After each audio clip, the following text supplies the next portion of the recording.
the Claude Coast. We are sizing down at the moment.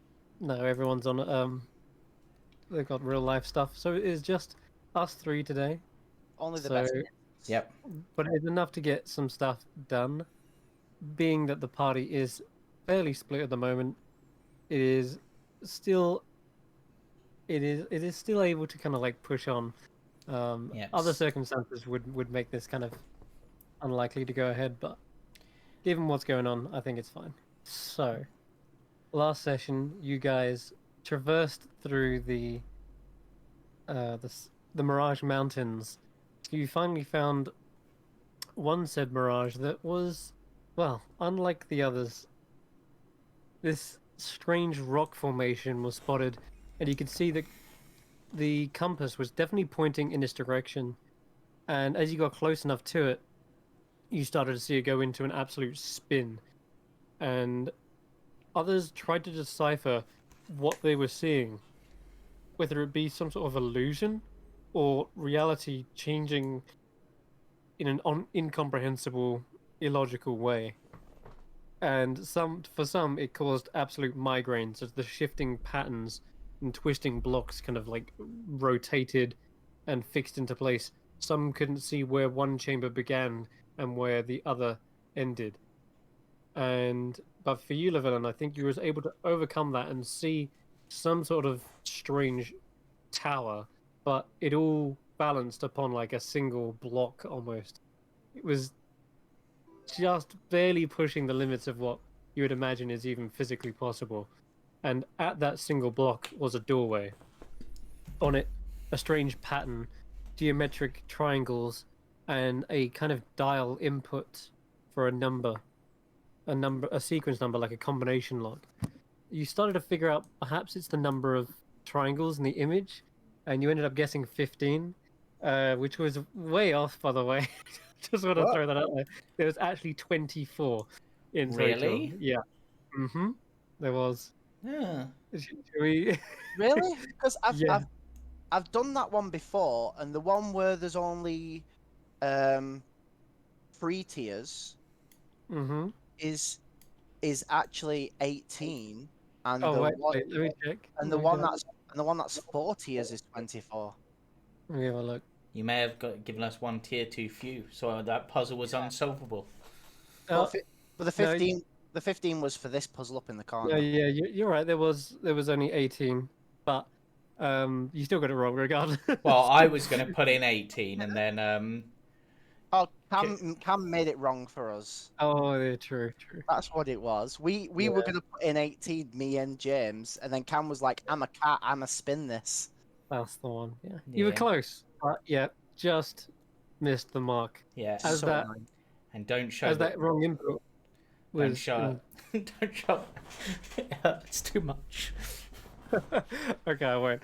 But yeah, as that wrong input was placed, you saw the tower change, configure, and begin that grinding sound once again. However, this time, as people started to have aneurysms and strange mental assaults, the puzzle on the door rearranged itself into another triangular-like formation. And this time, the opposite was true.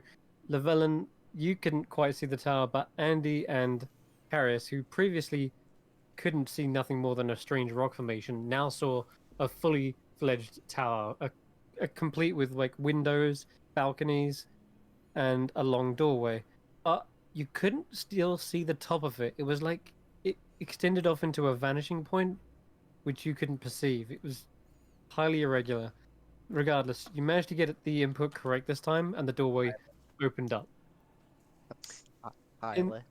Yeah, inside was another chamber of riddles and puzzles, which you quickly solved. Not too problematic there, but the portals led to locations you couldn't necessarily see through and identify.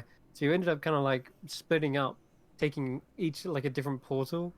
Irina and Kashan are currently in the observatory, seeing into the past, where they witnessed Erikos, Carius' father, some miles off, navigating towards the tower itself, with a pack laden full of fulgurite.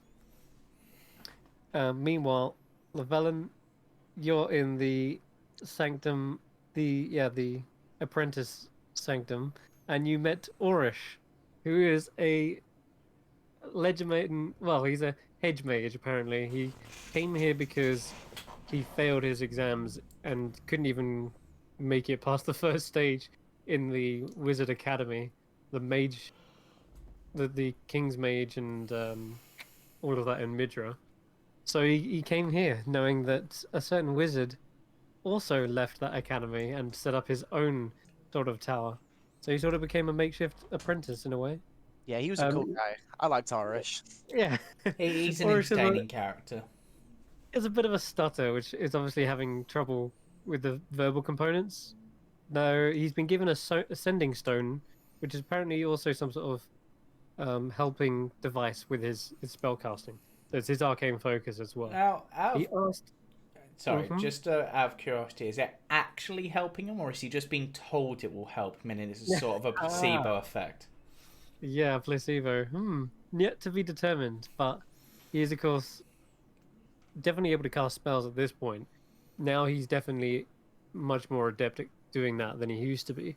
Perhaps he's just found his own way of doing his own somatic and verbals, but we'll have to wait and see. And now he has begun the dangerous studies into the most dangerous branch of magic in all of D&D, mathematics.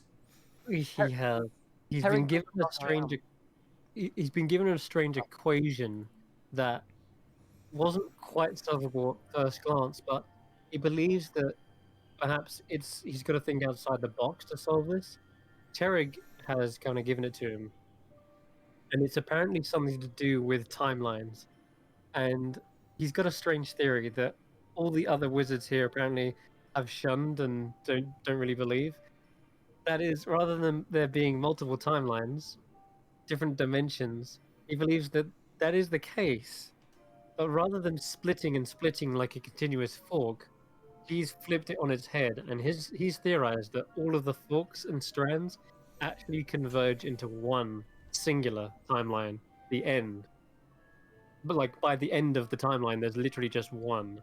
All of them converge to like a yeah. So no matter it's a what bit path, so essentially no matter what path you take, you'll always end up at the same place.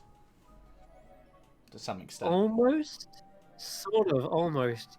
He believes that there are other Kims, like there would be like other Levellans, but he believes that as time goes on, time compresses and heads towards a singularity where all truths in each timeline become one, and there is only one left. Not that the others die off, but the others kind of converge. And it's very hard. He hasn't proven it yet. And like I say, there's a lot of holes in it that don't make sense. It was a But cool he's trying to concept. prove it. It's a cool concept. It's kind of like Hmm. a river where like near the end, like except it's kind of like a reverse river where like Yeah. the tributaries all form into the one stream at the end. Or into Yeah. the source point. And what if Precisely. characters don't meet, but it's just the ultimate version of yourself is the last one standing in the last timeline? Or maybe as the timelines go, you just sort of become them somehow. Not that Karis is aware of this yet. He's not met Orish. But... And he Yeah, is Lavelle probably was not very smart enough to get this. Yeah. Instead, lastly, Yep. you asked him if you could find Terek for him, and he cast sending to speak to him, and Terek said that he has not given anyone a compass before in all the time he's been in the tower. He also doesn't recognize a Lavellan Ironwood, which is a little bit concerning because you met Terek before and you theorized this is a different Terek. I mean, Yeah. it has to be. Hopefully. I get the from meeting people that I've already met and them not knowing me. I get the idea that anything to do with Lavellan's universe or whatever is inside the Shattered City. Anything outside is like just new. Potentially. Apart from the Palthorians that recognized him, but to be fair, there's probably a Lavellan of this universe that is somewhat the same. that they've met. and hate. But yeah, Possibly. that's And finally, we come to the Librum Arcana. Velen, you're just catching up to Carius here, who's been inside the library for a bit. He's trying to thumb through some books. Doesn't he hasn't found what he's looking for just yet. And as you're going through there, Carius, you hear a voice from behind you asking, um, basically, who are you? Not seen you around here before.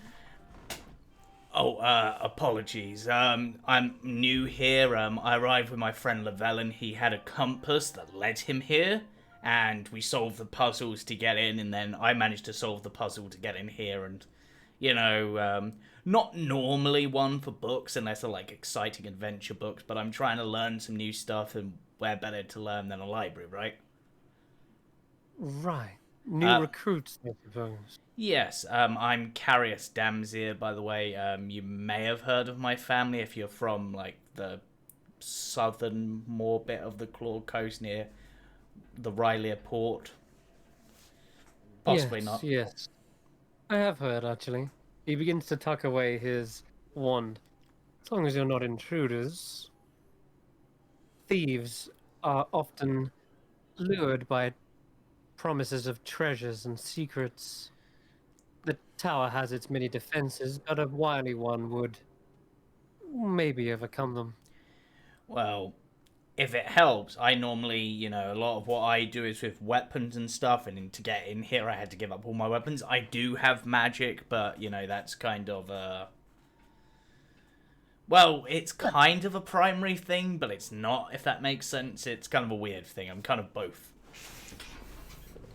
But I mostly came, to be honest, I mostly came with Llewellyn because he wanted to come here and speak to Terrig because he's met Terrig before, or met him in some hut somewhere, like there's a witch involved and time travel possibly. But for the most part, I'm just here to, accompany him, and also I think my father may have came here at one point or met Terrig himself and learned how to make lightning that hurts things that shouldn't be hurt by lightning, like overcome resistances and stuff, or turn one element into another. It's one of the two. Like make lightning that's actually fire. If you're trying to do the impossible, then you've come to the right place. Terrig is a master amongst magic wizards and mages alike. Yeah, Llewellyn actually, I don't know if this has any sway here, but Llewellyn actually has a robe that was like a sign of like doing really well or something in Terrig's eyes. I think it's someone else's robe because that's what Irina keeps claiming, but he feels it's his because he found it. I don't know. Don't know if that's important to you, but I'm rambling now. Yeah, it's like a white robe, I think. It's kind of fancy. He raises his eyebrow. I would need to see it. Well, Regardless. I mean, I left him and the other lot in the main room because they were like sort of, let's solve all the puzzles, and then I was just like, well, I've solved this one, I'm just going to go through and see where it takes me. Oh, no one has solved all the puzzles.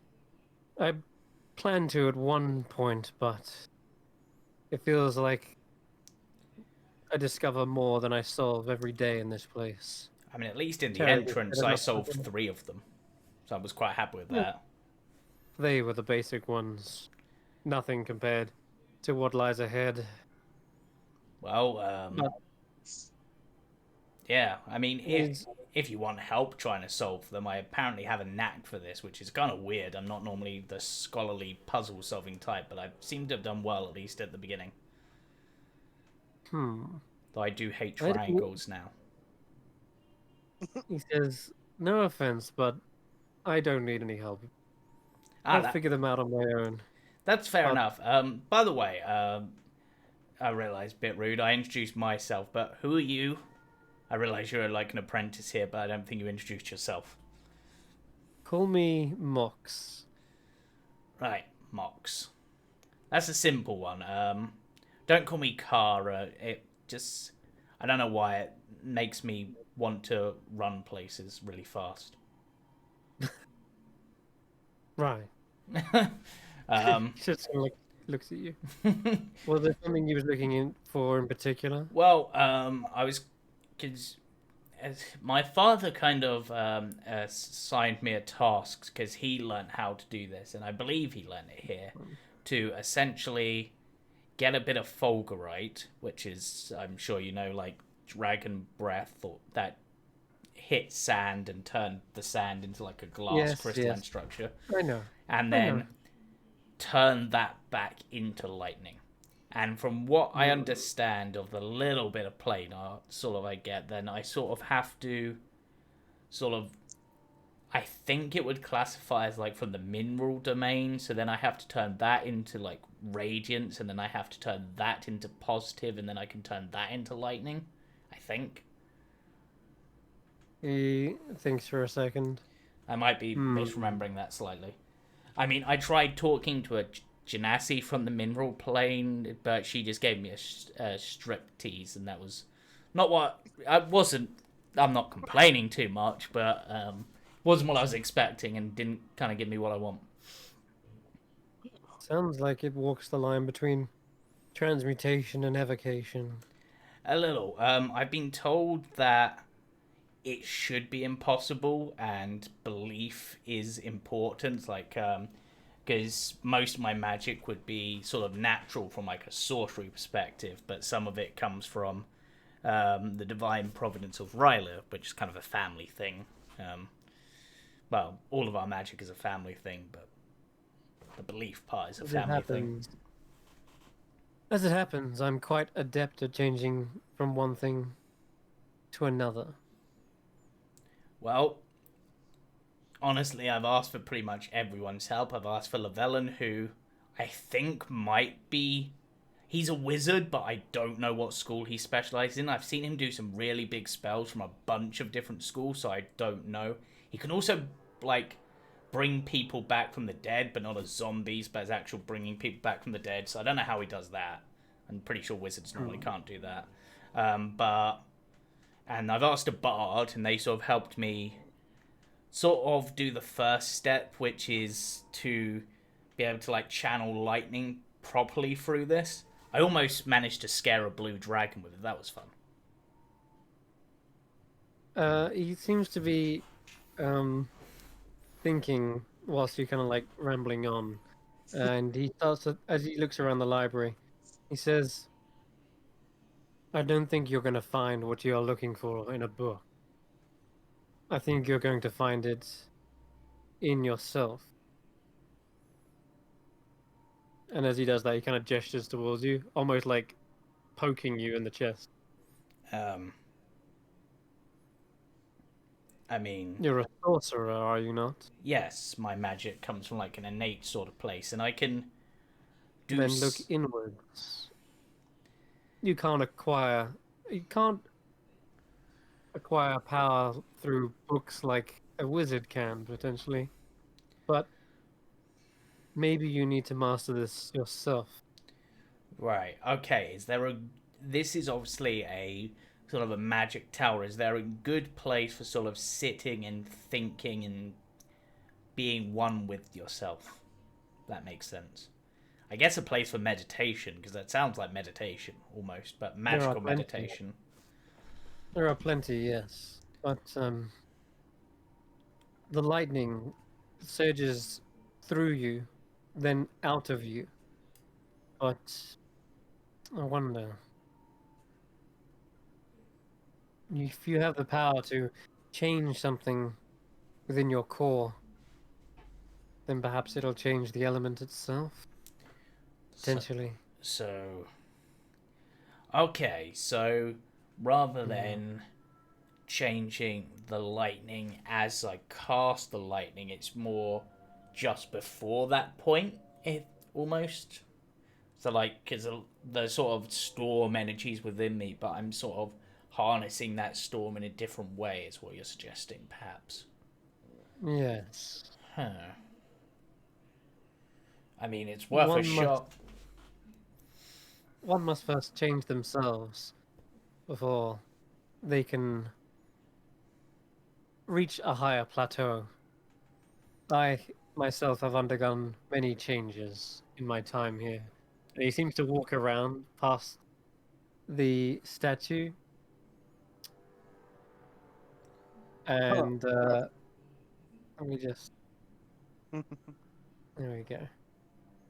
And as he walks back around the other side of the statue, he is you. Well, if that's one of the changes you've decided to go through, no offense, but I think it's an improvement. He laughs and says, "To better understand your situation, I think I need to be in your shoes. Come, we'll off to the come to the training room. Right. We'll practice a few things."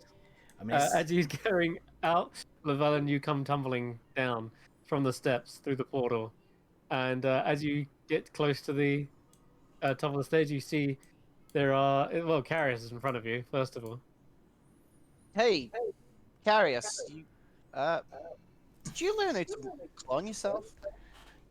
yes, entirely. That's exactly what's happened. This library has so much knowledge and so much potential that I have worked out how to clone myself. I walk over to them and I prod one with a finger and I sort of like prod the other one with a hook to make sure it's not an illusion. yeah, it's definitely not an illusion. He says, you hear the What? other Carius say, "Oh, I'm just him, but from a minute ago."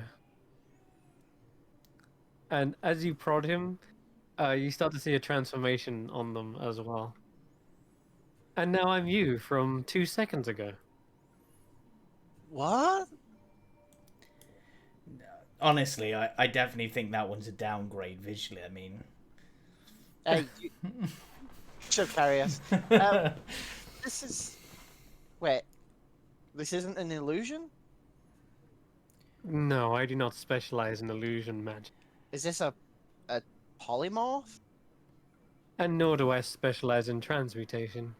well, based on what you've said and based on who here, it almost seems like Time magic. yeah, but time But also- magic, but overlaid somehow, like you're controlling a path. No, He finally transforms back into the first image you saw him, Carius. This It is a this is Mops. kind of a. Yeah. I assume because he hasn't tried to kill you that he's friendly. Right? He's one of the apprentices here. I think he was going to try to kill me if he thought I'd broke in and was trying to steal stuff. Is this one with you? Yes, he's the one with the compass. Ah, I this is wait. I pull out the apparently Terig's chosen. You think you're special because you have a special compass. No, I think that I'm a wizard who was given a compass to come learn. Terig doesn't give out magical items, not usually. He Yeah, gives out knowledge. but apparently he has twice. He kind of eyes you and squints and says, "And those robes, are you really an archmage?" I'd like to be, Ah, but that no. was the name of the robes. I found these in a mountain under the protection Ow. under the protection of beholders. That will not do. And He's still rose. He stopped you from coming up the top of the stairs. At this point, he's probably standing about, a foot or so higher than you.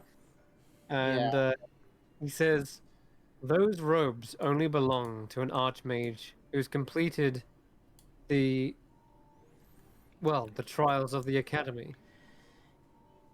Yeah, they belong to my friend Irina's master. I think they were called Malone. yes, Not but sure if that name rings a bell. I'm currently in possession of these until Irina and I bind Malone unless, and only unless, Terrig himself asks for them back. Hmm. So if your plan is to take them from me, it's Terrig's word. He does seem to like stand there like a bit of a standoff. Just do you wanna roll me an intimidation check? I mean, I guess that was intimidation. I didn't mean it to be. The way you worded it. It's kind of I don't know. bravado, which the closest would be intimidation, I guess. Oh, oh. He says, "Please, I have no doubt I could acquire those robes off you if I wanted to. But, like you said, if Tereg asks for them, which I'm sure he will, then there'll be no need to make a fuss in here. But if you do wish to test your mettle, myself and Carius were just about to go to the training room. So perhaps But the what's sparring is in order." but what's in here? As I'm like trying to look past him. It's a library. Lots of libraries, Oh, knowledge that you haven't perhaps proven yourself to earn yet. I guess there are things that we need to learn. Yeah. Out of curiosity, Mox, is this a puzzle here? Because it kind of looks like it might be one. This whole room is a puzzle, yes. Apparently there is some secret arcane lore hidden away behind maybe one of these bookshelves. Perhaps it's in the ceiling. This wooden platform itself looks oddly suspicious. Yeah, Karius, just out of curiosity, is going to tap this bit here, which looks like it's got like a crystal on it that's lit up, whereas the others don't. The other, actually, yeah, none of them are lit, but there is a crystal in one of them. As you tap it, it does kind of spring to light faintly. It's not like suddenly like a blast of light, but it kind of like glows very slowly. Here you go. Have a little light source. He says the books here have riddles in them. One leads to another, but I've yet to find the end. There are so many books, and reading every passage is tedious. I mean, my friend Irina is a superb scribe. Between us, we could help if you'd like. I'd love to find out what the secret is in this room. She was a scribe for the Grand Library in the capital. Oh, good for her. I never got that far in the library. Yeah. Just as a question, just as a thing, how fireproof is this library? He looks back at you and says, I wouldn't want to experiment in here. There are rooms that are fireproofed, I know that much, but this one... Untested. Yeah, I've not dared to try myself. So by Virina's greatest joy and worst nightmare. Interesting. I've already been kicked out of one library before. Don't really want to push my luck with a second. Oh, where were you kicked out of, or was that the Grand Library? It was the Grand Library. Ah. They never let me in. They have wards. Wait, can you get kicked out of a library you never made it into? Yes. Certain individuals are barred from entry. You can roll an insight check by what he whatever he means by individuals. And by the way, it's kind of hard to pinpoint where he's from, but you can guess from his attire that it's possibly a far distant land that you've not been to before. You can't recognize it from either Midra or the Clawed Coast. It must be another continent. But with an 18, I will say he's talking about something being what's the word? Exclusive. Like, Odd. because...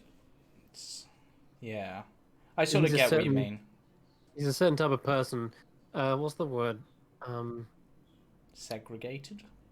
Yes, thank you. Yes, some sort of segregation involved here, but you don't remember, at least you talking from Irina about there being a certain, I don't know, segregation from certain races at the very least, because Midra is quite diverse in terms of races, elves, humans, dwarves, you name it.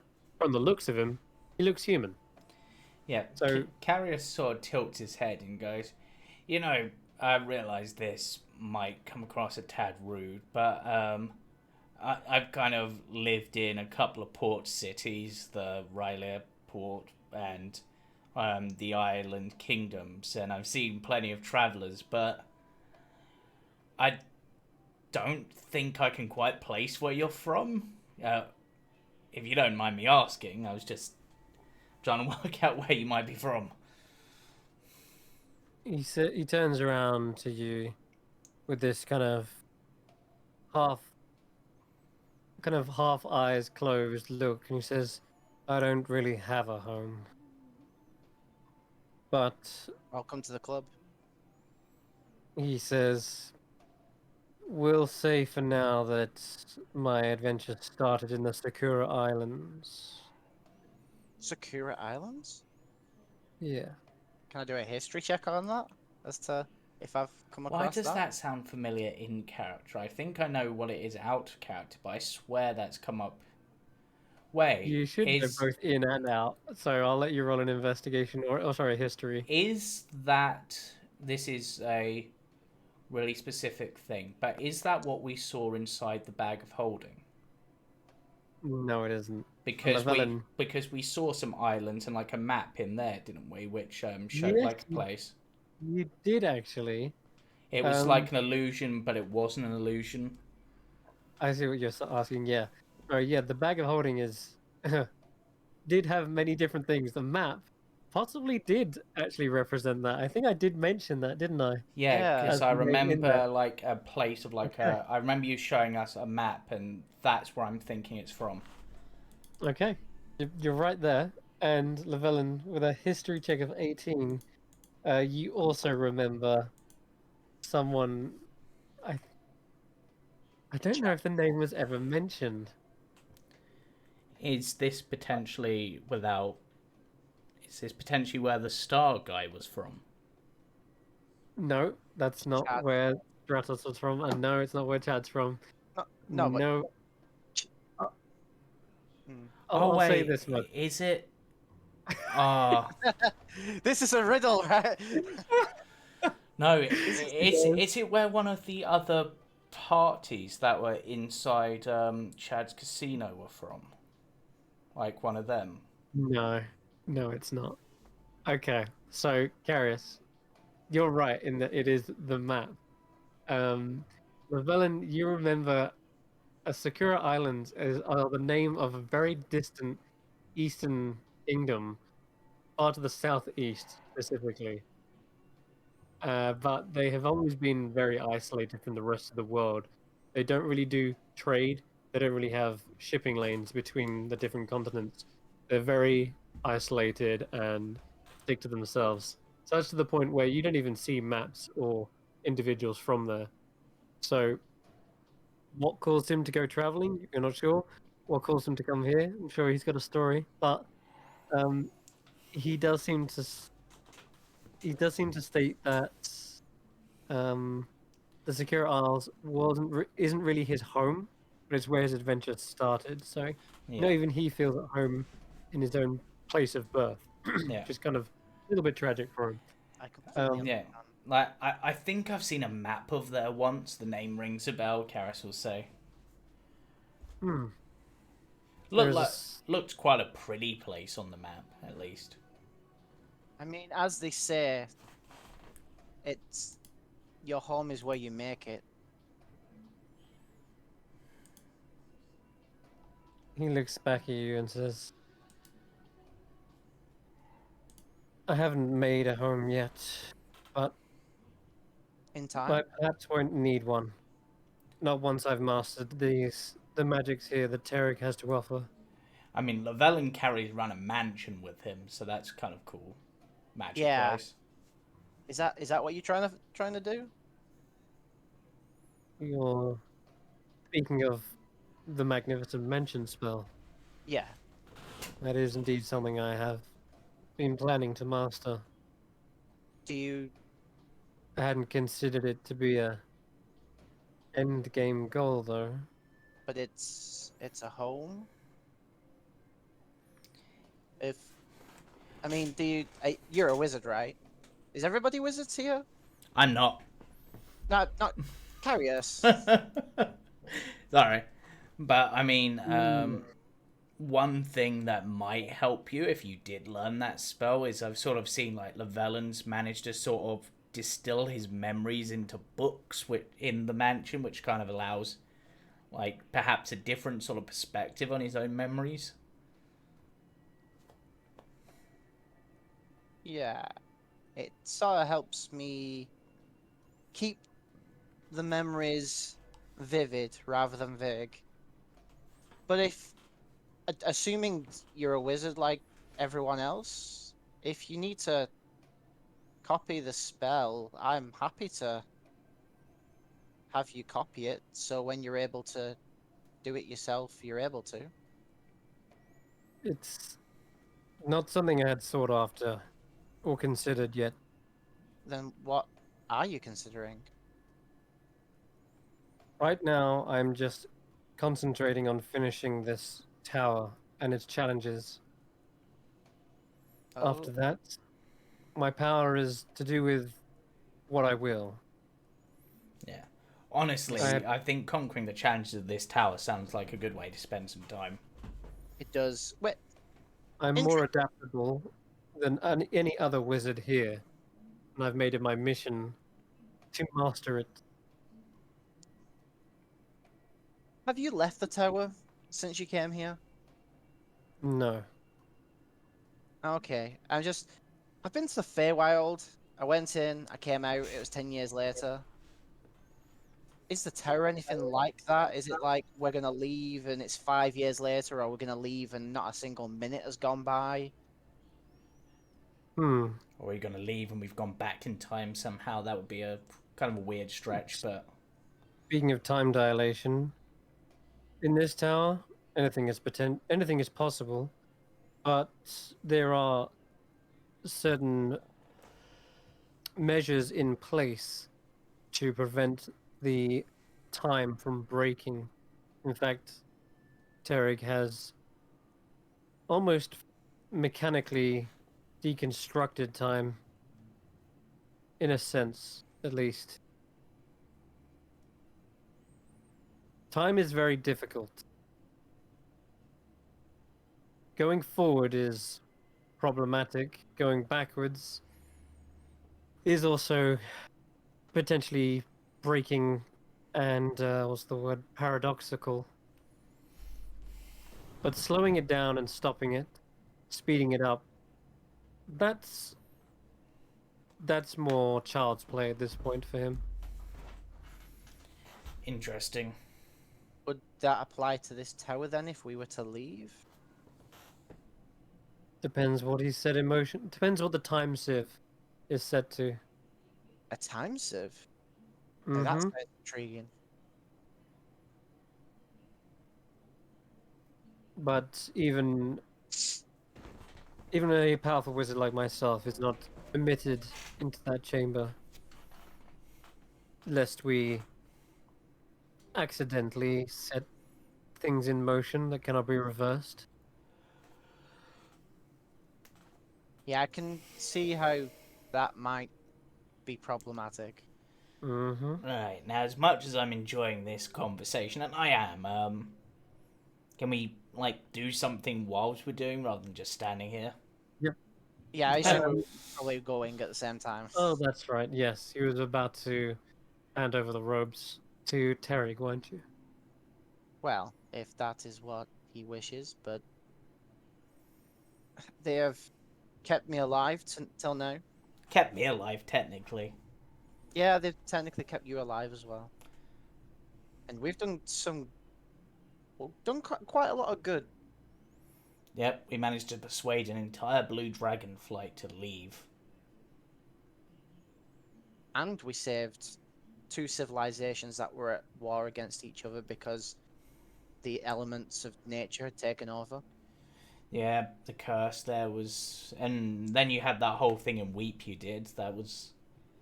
Yeah, we beat a super beholder. Like, I can imagine he's just like walking in between us as we're just like having this nostalgia trip. He We says, we also fought a giant like turtle with a city on its back. Oh, yeah, the fortress turtle.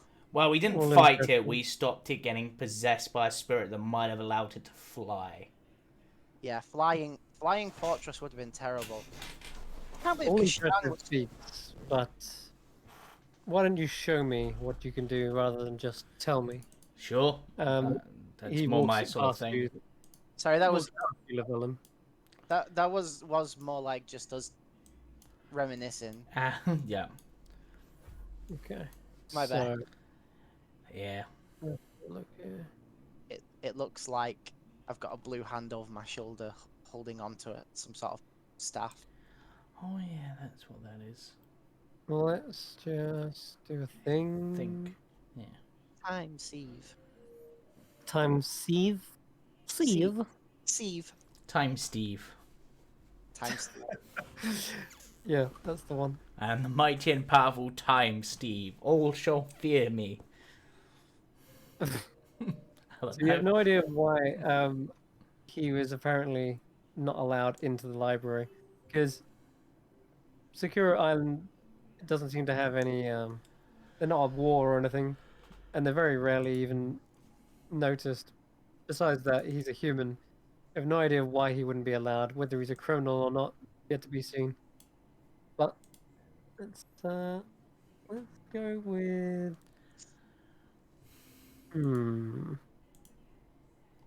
not an illusionist, not a transmutation. Must make him. If anything, at the moment, like, my guess would be a chronologist, but I don't know what they're Yeah, capable of. you would think that. But it doesn't seem quite right because I don't think, from the little I know of them, I don't think that's what they do. They can, like, freeze spells in time for later, I think, and stuff like that, but I've never seen them, like, turn into versions of someone else, like, from different parts of time. Yeah. Import all of it. Yep. Cool. Okay.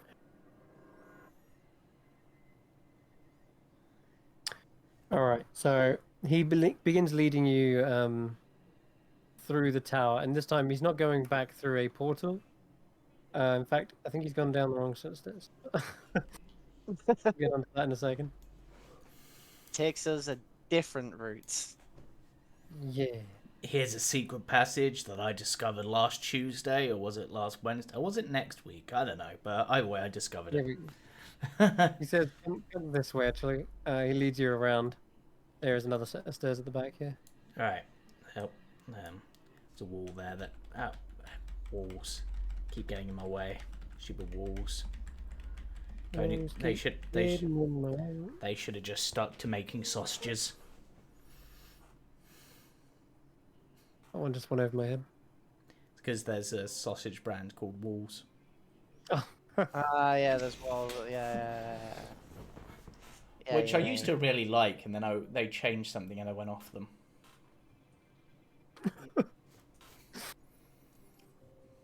Okay, let's close that. See, this is what you get when there's just me and Jamie. Like, there's not people to dampen us down, so we just ramble. Yeah, I'm not liking this guy as much as I liked Ori. She's a little bit.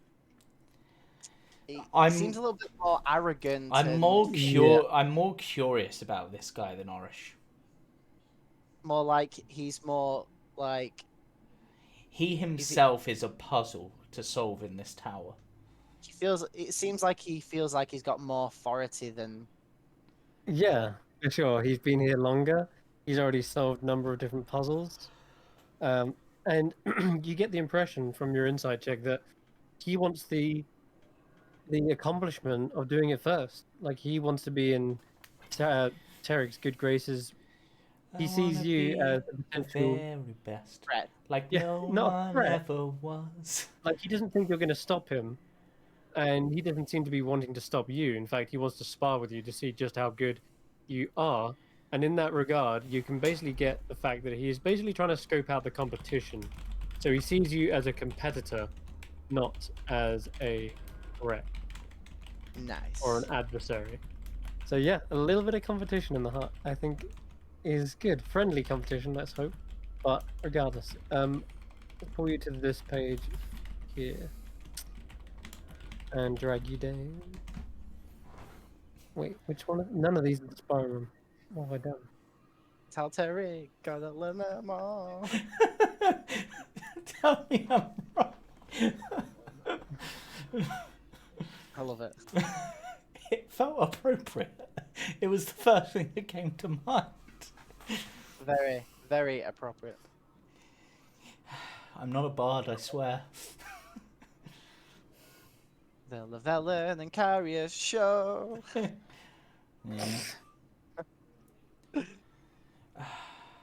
Why do I feel like, if anything, like somehow the Phineas and Ferb theme should be turned to be a like character theme, or Chip and Hey. Dale? Hey, you know if we have any issues, will you carry us out of here? Oh,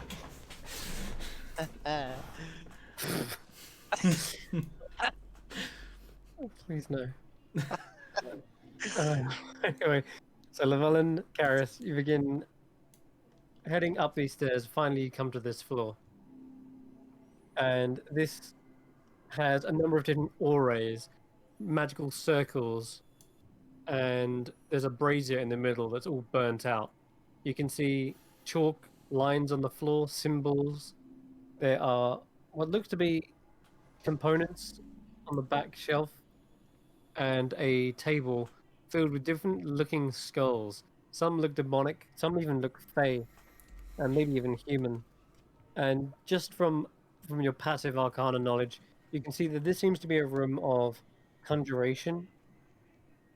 Um, and as Mox leads you in, he says, "This is where Tarek will summon a number of different creatures. As a result, this place is quite resilient, just in case certain creatures don't align with his will or try to resist him. As such, it's the perfect staging ground for a few spells to be flung around." Yeah, I'm just kind of distracted by this one. Kind of reminds me of my great aunt Shaboris. She had that sort of same curved horns. Wow. I don't know what to say about that. I'm descending from tieflings and stuff, and it's like a devil. I feel like this is more likely to summon demons rather than devils, to be fair. Even though I've never really had much family, to be honest. Yeah, I mean, I did once. I honestly think at times I've got too much. Like, I think at some point there, at least for one member of my family, there will have to be a cull. Good lord. Karis, I'm just joking. I don't dislike him that much. Little prick. Yeah. In addition, there are green flames, all alight in this room. Must resist the Acquisition Corporation reference. Alright. Okay, then I have to ask the other question. Is there a chandelier? In the center of the room? Yeah, sure. Why not? Excellent. Okay. So he goes and steps over to one circle. He says, "Ah, as it happens, there was a riddle to do with three wizards and three wands. Though I completed that one so long ago, I can't even remember how it goes. But it's something that it's a challenge of probability, if I recall. You're working out the best chances of winning in a free for all between three wizards. But that's not important." I He turns to you and draws a long, bobbly kind of bluish wand. I say bluish because it seems to be kind of a bit translucent almost in this light, giving it sort of a green appearance as well. Like as it comes out of his like pocket, it's kind of blue, and then it hits the light hits it, and now it's kind of green. It Wait, almost seems to shift and change. Carius pulls out his fulgurite. Closest I thing to a wand I've got. I hope you don't intend on fighting Carius, Why ever not? because he has the ability to take people out in a single blow. He's a master of lightning. So he said, but I Well, am not. master, maybe like almost there, not quite. But Well, yeah. almost a master, but yeah, I've seen it happen. Well, I've seen him take out multiple enemies in one go. There's also that time I took out that kraken. That was cool. Well, mini kraken, but Yeah, you you made a whole arena of enemies child's play.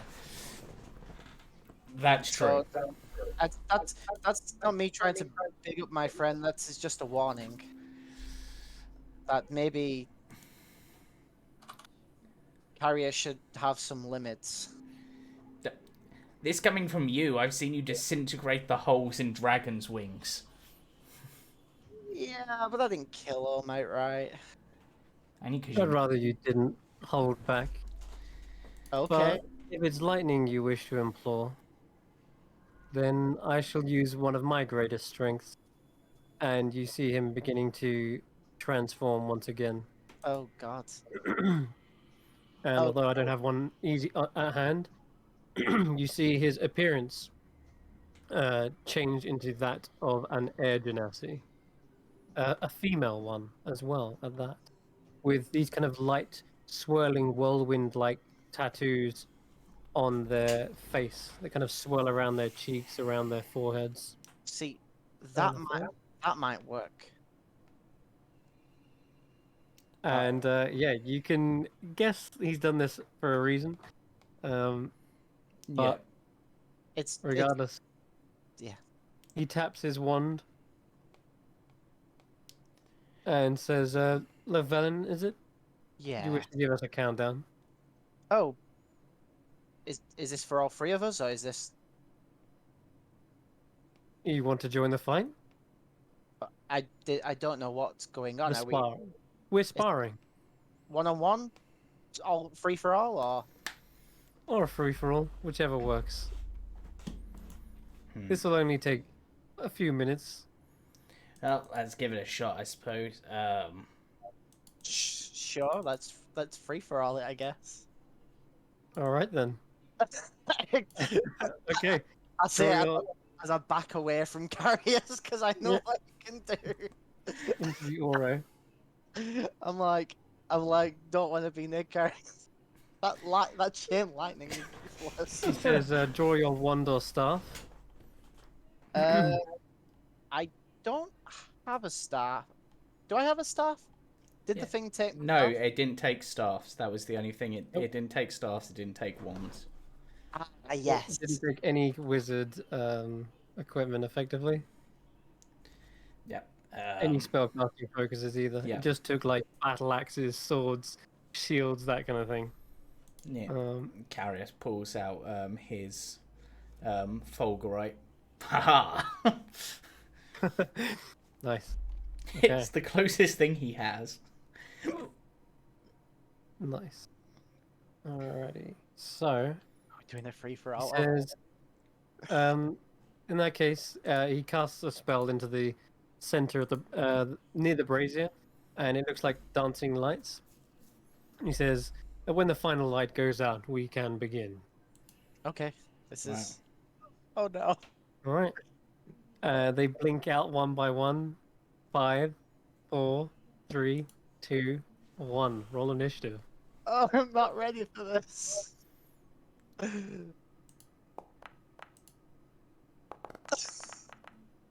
You're more ready than me, apparently. And he's even more Wow, ready. Natural 20. Wow. Okay, so this guy is clearly a seasoned sparring wizard, and he knows exactly what he's doing. Because as soon as that last light goes out, he's already kind of lunging forward. And there's this kind of gust of wind that explodes from beneath him, that almost sends him up and into the air. And I think we're gonna start with a really nasty one. He's gonna target you, Carius, with Yeah. I need you to give me a. Wait, it doesn't even have one. What? Wow, it has no save. What? What Okay, the hell are you casting on me? he gusts up from the floor, turns to you, points the wand, and it suddenly he speaks a word into the arena and says, "Pain." Oh, power word pain. Yeah. Um, Yeah. If the um, target has 100 fewer hit points, they are subject to crippling pain. A target is um, affected by crippling pain. Any speed can be no higher than 10 feet. Target has disadvantage on attack rolls, ability checks, saving throws, other than Constitution. And finally, if you try to cast a spell, you must first succeed on a con save. Otherwise, the spell fails and is wasted. That is their first spell of the game. ow. And I think as bonus action, that's just going to be it. Actually, yeah. You know what? He's going to move closer to you as well as he kind of gusts forward. There you go. That'll be it. That's his go. Llewellyn, you're up straight after that. You see Carius like gripped by some sort of strange wave of magic that it appears kind of bluish as it exits the wand, but as it hits them, kind of turns into like this greenish color. The flames around him seem to almost flicker and sputter out. Yeah, you just hear Carius like wincing and it looks like he's like caught up in something, but it's invisible to the eye. You can see like veins pumping on his forehead. I'm s- I'm sorry. I'm sorry, Carius, but I know you can take it. I'm gonna chain lightning them both. Okay, I have let's do it. resistance to that at least. So does he. I'm gonna do it at my max level. Deck save. Yeah. Oh, I have Okay. disadvantage, don't I? Because of... Yes, you do. It's a fail. Let's get some battle music. I keep forgetting it. Is it Control or Alt for Control for disadvantage. Yeah. No, I'll only do it at 6th level actually, because Ah, if it hadn't been for the disadvantage, I would have made the save. would you have? Yeah, I got a 19. No, you wouldn't have. What's your save? 20 Because of the robes. because of the robes. I thought- I didn't. Mhm. I- It I- should actually be 19 though, right? What? Let's just check. 5 plus 5 Plus 10. plus 8 What? plus, yeah. 8 is Plus it's 8 2 and then 2 from the robes. robe. Yeah. Yeah. Yeah, that is right. Okay. That's 20. Yeah, it's ridiculous. So I... Although weren't they damaged and the DC was like 19? They did get damaged or something, but I can't remember if that got fixed or not. No, it hasn't been fixed. It Anyway, lowered everything by 1 on it, I thought. I'm confused. Well, the robes were damaged from the Borzo tribe, remember? Yeah. It reduced my AC down by 1. And that's it. Okay. He takes half damage as well Oh. because he's an air genasi. Yeah. But that's what I had. Now you're probably wondering, but air genasi don't have lightning resistance. Yeah, they do in my world because it's bullshit that water and fire get so much good stuff, but That's fine. earth and air don't. So just in case you were wondering. Nope, they're resistant to not bludgeoning, but poison.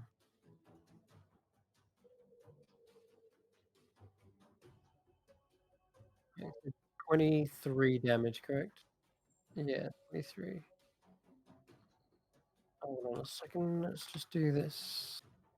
HP. Oh, is that your go? Mm, Uh,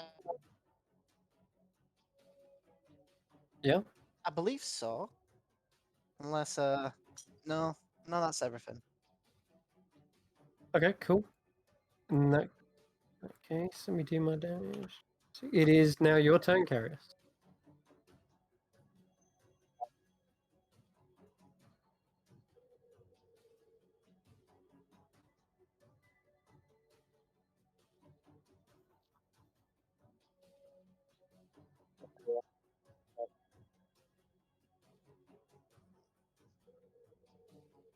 Cast a spell.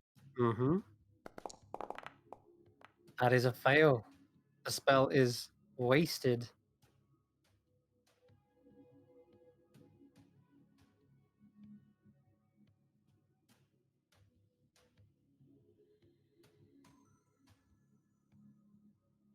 Okay. No, I guess not. Wow. Well, okay. Roll again. That's a pass. Yep, you got that one. Wince and overcoming the pain, you shake it off. What is the spell?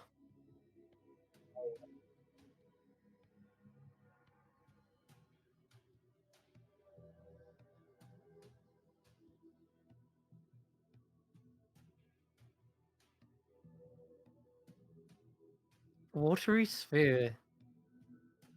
Okay. He failed the strength save by like a long shot. And he is now restrained. And oh, cool! Look at that water effect. Hell yeah. Uh, he's stuck in this watery bubble. Good job. He's an air genasi, and he can hold his breath indefinitely.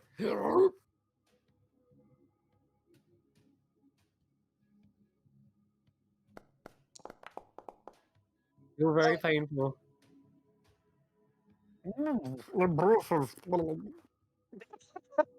Okay, it is back to the top of the round.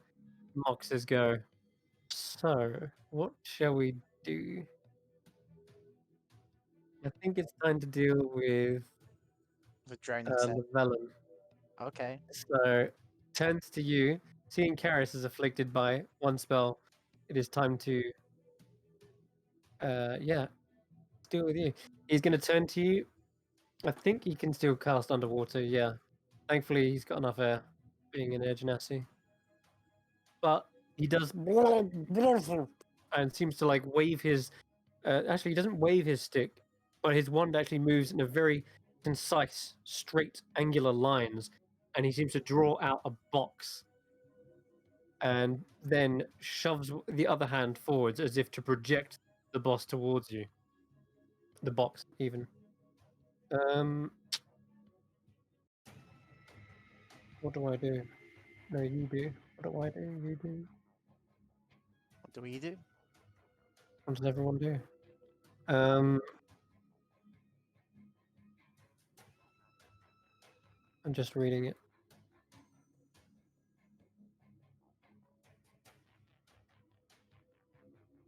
Have a Okay. You must make an intelligence saving throw. intelligence save. Okay. Mm. I Yes. can... Oh, not if your rolls are 4. Oh, Okay, 14. Yeah. Anything you can do to add to that, or is that it? I could counter spell it. It's a bit late for that. I figured so. If you were to counterspell whilst I gave out that description, then sure. But he is casting mental prison on you. I know. There was something I wanted to do. He binds you in an illusionary cell that only you perceive. It is concentration, yes. But word. Okay.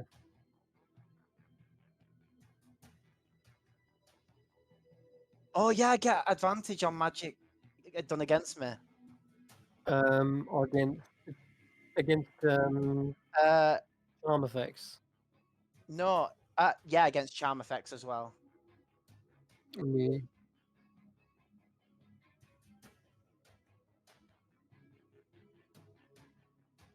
This is your Fey ancestry, correct? Oh, the target succeeds automatically if it's immune to being charmed. Yeah, you're not immune. Yeah. Yeah. But Let me just check. yeah. Yeah. Yeah. And I believe the robes give me advantage on saving throws against spells anyway. Oh, well, So, then you've already got that. You can already reroll. there you go. Okay. 25 is That will do it with the robes, which he is still like very, very much insulted to the fact that you have them. The robes suddenly ruffle and emit this kind of pulse, which breaks the prison and the spell around you. And no, he says, no, it doesn't, because what I do is I see this arcane thread of what he's thrown at me, and I grab it with my hand and I throw it back at him. You're Reflect. gonna do spell reflection. Okay, this will use your reaction. And it uses up my 6th level spell. It will. Well, it'll use up my 7th because I already used my 6th You've level. already used your 6th. Okay, so flinging it back at 7th level. Now he must make an intelligence saving throw instead. He must. Okay, Come on. here he comes. Where is he? First time I properly used this. He's You got know, a very high save. He Oh! passes as well on his own save. Oh, this spell is getting flung back and forth like it's, oh my god, like it's a ping pong ball. Okay, as it rushes towards him, you see, oh god, he swipes the wand down and breaks the kind of prison that's coming towards him. And yeah, just about barely cuts it. But he didn't see that coming. Like, he very much had to react at the very last minute to do that. And he kind of like looks at you, very, very confused and, well, baffled by the fact that you were even able to do that. That's his that go. was weird. It might not have been picking up my audio for a little bit because for some reason it had muted my audio. Awesome. Mama. Your audio is fine. It was just mine. Okay. All right, that is going to end his go. It is now Carius. No, it's Llewellyn. it's not. Oh, sorry, Llewellyn. My It's bad. my turn. My actual turn. And I get my reaction back, which is good. Ooh, I'm so happy that I prepared scrying today. Lol. I'm gonna cast Hypnotic Static on him. On them both. Synaptic Static. That's going to be a pain in the ass. He is going to counterspell that. Oh, thank you. In this Yeah. case. 4th level. At 4th level, so he has to roll for it. Oh, is it 5th level spell? Yeah. Yeah, but you said 4th level. No, we'll go with 5th. God damn it. He knows what he's doing. I don't always remember. Oh yeah, he's going to counterspell that outright. 100%. Yeah. Damn it. Mhm. I'm gonna roll a con save. Okay, go ahead. It's damaging to me, but I'd rather have him screwed, so I am also gonna cast Counterspell on him at 5th level. Oh my god! Wow, okay.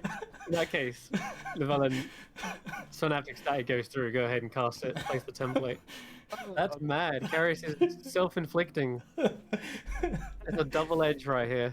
I know. I was thinking, who is that gonna screw up the most? And I'm like, him. Yeah, he's. To be fair, he's seen me use it before, so he knows exactly what I'm using. Okay. Intelligence saving throw. Did I Intel- fail? Oh, I have disadvantage as well. you do. Ah, but I don't have disadvantage on my con save to maintain. Yeah, I've still got Watery Sphere up on him. I might be screwed for concentration and stuff, but Okay. That was a good shout to get that through. actually, Now he's yeah. under the horrible effect, and he took a chunk of psychic damage. That was nasty amount of psychic damage, dude. What the fuck? 34. Yeah, that's a decent roll. That's. I already rolled my Ow. con save. Why do you make me roll it again? That's probably for concentration. I did. Um, That was Yeah, the, that was. yeah. I rolled this. That was Ignore it. mostly 4, 5s, and 6s. It's just been that. Yeah. Okay. All right. So now he's under the effect of synaptic static. That's gonna hurt. I just want to check something. If he's plus 34. Yeah, no, that was correct. 34. He's looking rough. After that, his mind is reeling. You see blood trickling down his nose and ears. Okay. Now, Carius is going. Right. I just say it's okay. Carius is a decent healer. Right. For my action, I am going to move the watery sphere 30 feet and ram it into Llewellyn to make him make the strength save against it because it can trap more than one creature. That's cool. Like it. And it's Go ahead. a magical effect. A strength save? Yes, I guess it would be a spell, so you'd have advantage. It's a strength save, is it? Yep. Oh no. Well, I'm in it. Right. I knew before I even rolled I was in that. Right. And now, bonus action. No. Oh. Quicken a spell. Oh no. No. It's about to go down.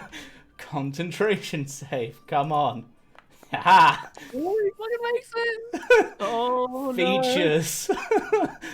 Chain lightning. no! 7th No. level. Maximized on the pair of them.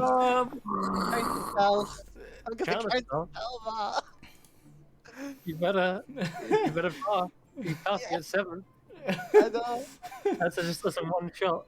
What's this thing on that then? DC 17, I think. DC 17 intelligence check. Intelligence check. Come on, come on. Ah, it makes it. God, yeah, it does. You just hit Llewellyn and just like point it and go.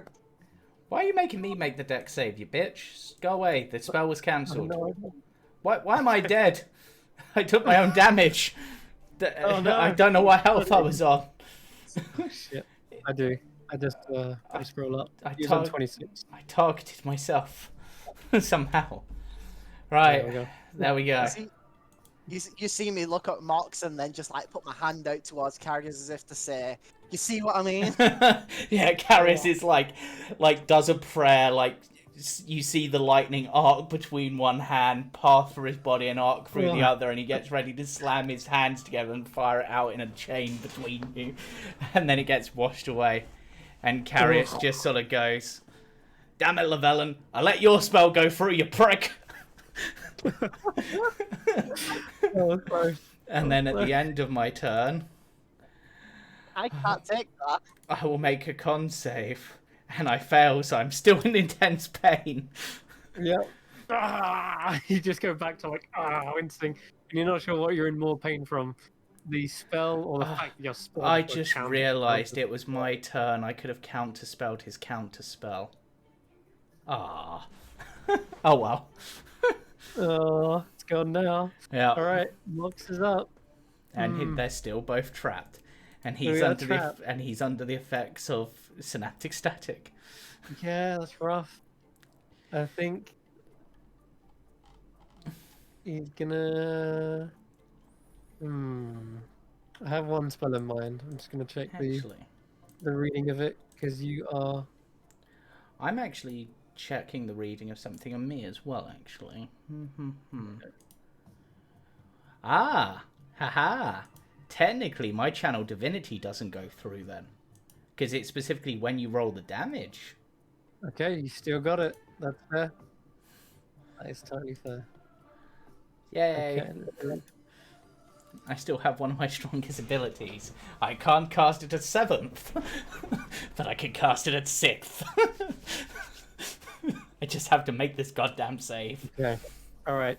He's gonna go on the defensive. You start to see a bubble within the sphere begin to emerge, and it seems to be emanating from the tip of his wand.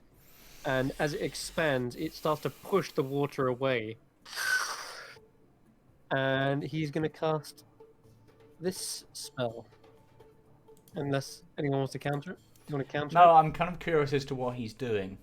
Yeah, sir. it? It's why I didn't want to counter his other one. Absolute resilient sphere. A sphere of shimmering force encloses him, and he is basically trapped himself, but in a weird way, he's made it a 1v1 in that respect. He is clearly a tactical. It's clearly a tactical choice to see if he can buy himself time while you two duke it out. So that's his turn. He does drop from the spell, I guess. Yeah, I guess because energy can't pass through it anymore. So he's no longer restrained, but he is completely enveloped. So no spell can pass through the barrier, in or out. He's immune to all damage, or the barrier is, and yeah, that's it. That's his go. I guess he can roll it for a bit. Yeah, he'll roll away. Like a hamster ball. He'll go back to his starting position. Yeah, it's weightless and large enough that the creature inside can move. And uses... Oh, it's an action to push it. Okay, then. In that case, he is still where he is, but he is inside a sphere. Yep. That's going to end his go. It's back to Llewellyn. It can be destroyed by a disintegrate, however. So there's a counter. And we're still in this orb. You are. He's not. He's not. Oh, he's not in it. Yeah, he what- would have like pushed out of it. Yeah, he's essentially formed the sphere from within himself almost. Yes. All right then. I guess what I can do is polymorph myself into a giant ape. that does two things. One, I become a giant ape, and two, huge creatures, as I just read, automatically save on the watery sphere. Okay. You will no longer be able to cast spells, but I know for the time being, but you will be able to drop at any time though. Yeah. So you're concentrating on that now. Giant ape, did you say? Yeah. I'll drop the concentration on watery sphere then, because I don't need it up anymore. Okay. Because they're both free of it. Polymorph. Wham. Oh my god. It's huge. exactly Jeez. that's the point. It can't. All right. So, Transform to a huge ape, knocking back the ore. And is that your go? You want to move? yeah, I was planning on moving over to Carius, considering he's the only contender at the moment. Yeah, go ahead. So just like, am I able to push what's he called along with us? Yes, he is completely weightless. Yeah, I'm gonna move, but I'm just gonna like at speed, so he rolls around the sphere rather than walking with it, because I want to antagonize this guy. And Where do you want him? towards Carius. Okay. I You basically pick it up in one big meaty palm and yeah, give it a push it shake. along. Yeah, Okay. you are the intelligence of a giant ape now, so you might see this as a plaything, but It's Yes. super ape ball. Actually, I think giant apes are pretty intelligent. Let me check. Yeah. Oh no, well 7. It's more intelligent than most beasts, but still. Right. Okay. That's your go. I don't think I can do. I think that's my action to turn. Yeah. Right. Carius is going to roll his con save to see if he can do anything.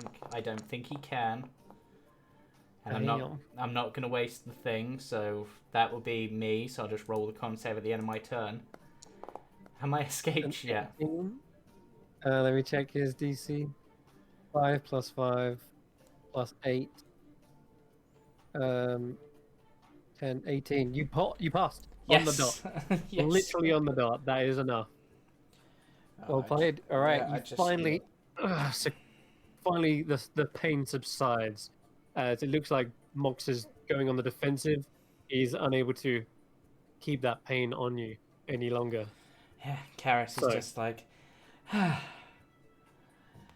and then just as a joke, just looks at Lavelle and is just like, yeah, you never looked better.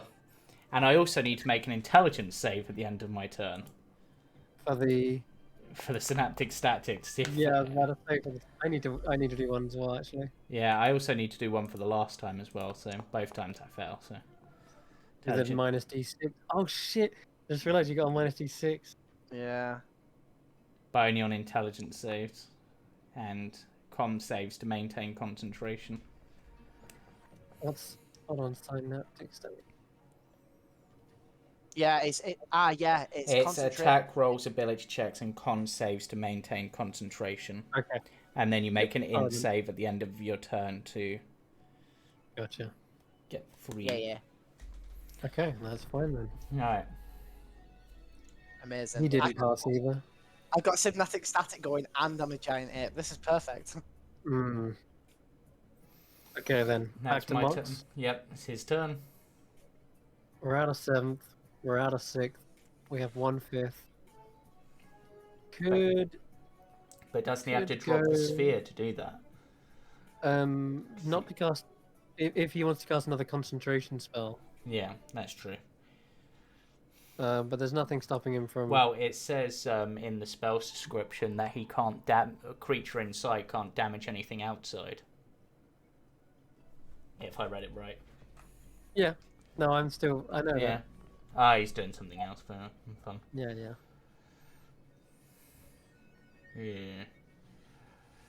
Yeah, there's still plenty of things you can do even in the sphere. Yeah. It's immune to all damage. Can't be damaged or attacks. Not going to creature inside the sphere damage anything outside of it. Energy can't pass through it, in or out. But what he might not be doing energy. Could do something else entirely. Yeah, sure. Why not? This should be fun. Let's get this fight started.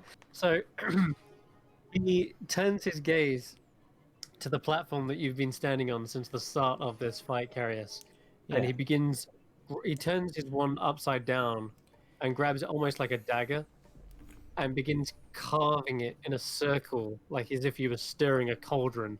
As he carves it, you start to see a thin flame being etched around that circular platform as he casts Infernal. Oh, no, not that one. Oh, wait. Which one is it? He's summoning either demons or devils. Oh, yeah, hold on. I'm gonna just check I'm doing it. If that's duration. So, Yeah, I suppose because it's not a spell effect passing through it either, which is another thing that the sphere protects from. But in yeah, he could do. it's a weird spell. He can do. So he could do Circle of Death. I mean, that would Negative take me out. from a point he sees within range.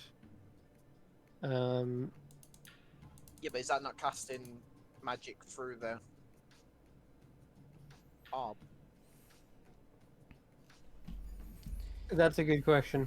Um, Yeah, it ripples from a point within range, so no, not from him. fair enough. I'll just, you know what? I will just double check this.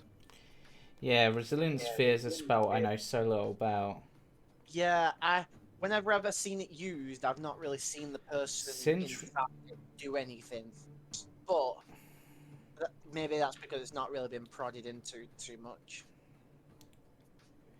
Since Resilience Sphere is essentially a spherical wall of force, and wall of force breaks line of effect, you cannot cast through it. Any spells targeting an enemy through summon monster. Oh, so you can't, even though you can, it's a point you can see. Technically, it's classed as you not being able to see it. I think. Yeah. No, it's not that you can't see it. You can still see it. You can teleport in and out of it. In fact, believe it or not. Weird. That's a weird spell. It doesn't block sight. I mean, it shouldn't at least. Let me check. As long as the spell you're casting doesn't have to pass through the thing, it can still be cast outside. According to the spell description, you can cast it. Yeah. Oh, is that what you're reading? Any wall or barrier, even if it's see-through, prevents casting. You cannot cast on the upside of a wall you cannot see.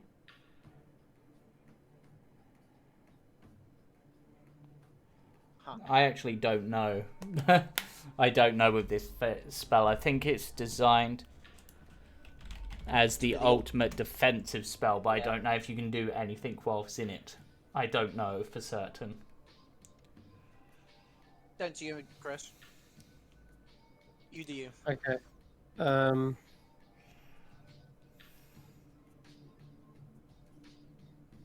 It blocks line of effects being a solid barrier. But it doesn't. It wouldn't affect like conjuration spells. But I'm not going to do one of those because that would be concentration. So that'd be stupid.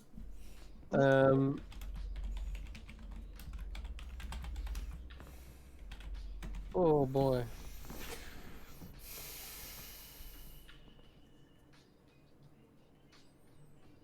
I have a feeling that Chris wasn't 100% prepared for this to turn into a fight today. Oh no, I'm the one who instigated it. I just wasn't sure on the ruling of resilience. Yeah. I don't know either. Okay. But I do have an idea for my next turn, though. Assuming I live that long. Yeah. I think if you're a non-caster, you can't do stuff. You're just stuck in there.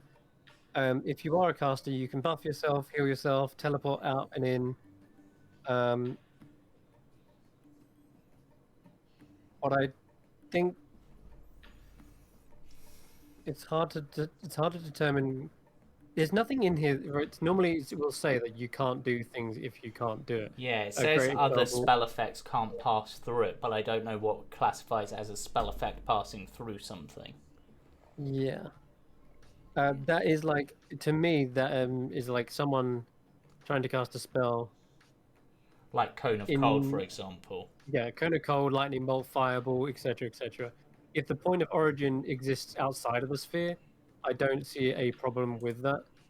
Otterluke's Sphere is an incredibly good defensive spell for that reason. Yeah. And you can, as a caster, put yourself in a hamster ball and blast spells which do affect the outside still. But I don't think it allows you to just sort of go lightning bolt and fireball through it, because those come from you, whereas this is whereas, for example, the one I'm trying to do is going to be a circle of death. Does that mean does that also mean that he's immune to counter spell? A counter spell does not prevent. It's not an energy passing through it, but it's a spell effect passing through, and it does specifically say spell effects. Yeah, but the counter spell isn't passing through the sphere to him. Yeah. You're countering the spell that's appearing on the outside of it, effectively. Yeah. Um, I think you do need to see the caster to do your counter spell, however. So, but that's fine. I don't think counter spell connects through the sphere. It just simply Yeah. wipes it away. So if you do want to counter spell this, now's the time. But Yeah, he's clearly casting a circle in the air. let's give it a try. I'm just going to do it at 3rd level and hope. Yeah. Good luck with you. It is a DC 14. No, D- 15. Sorry. DC 14 charisma Is it check. It's 15. It's 15. Circle of Death, right? Okay. Wait, is the Circle of Death like a 7th level spell? Has he 6th not- level, isn't it? Sorry, hold on. Hasn't he already done his 6th level? Fuck me, he has already done his 6th level. My bad. Alright, Okay. let's go. Ignore that. Ignore that. I was Okay. Let's like, get rid of concentration. I was like, do you get 2 6 levels? How high the spellcaster is? No, he's not as high as what you're thinking. He's probably similar Yep. to us. Apologies, he has used his 6th level. Alright, let's go backwards on ourselves. Can't use 5th, can't use 6th. We have 1/5. Those are all concentration. Kind of cold.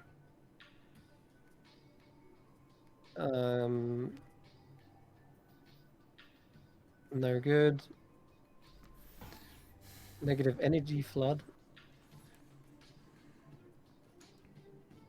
That specifically says energy. Yeah, I know it does. But the energy doesn't flood from him. It's the opposite sort of energy I was trying to learn about, Mox.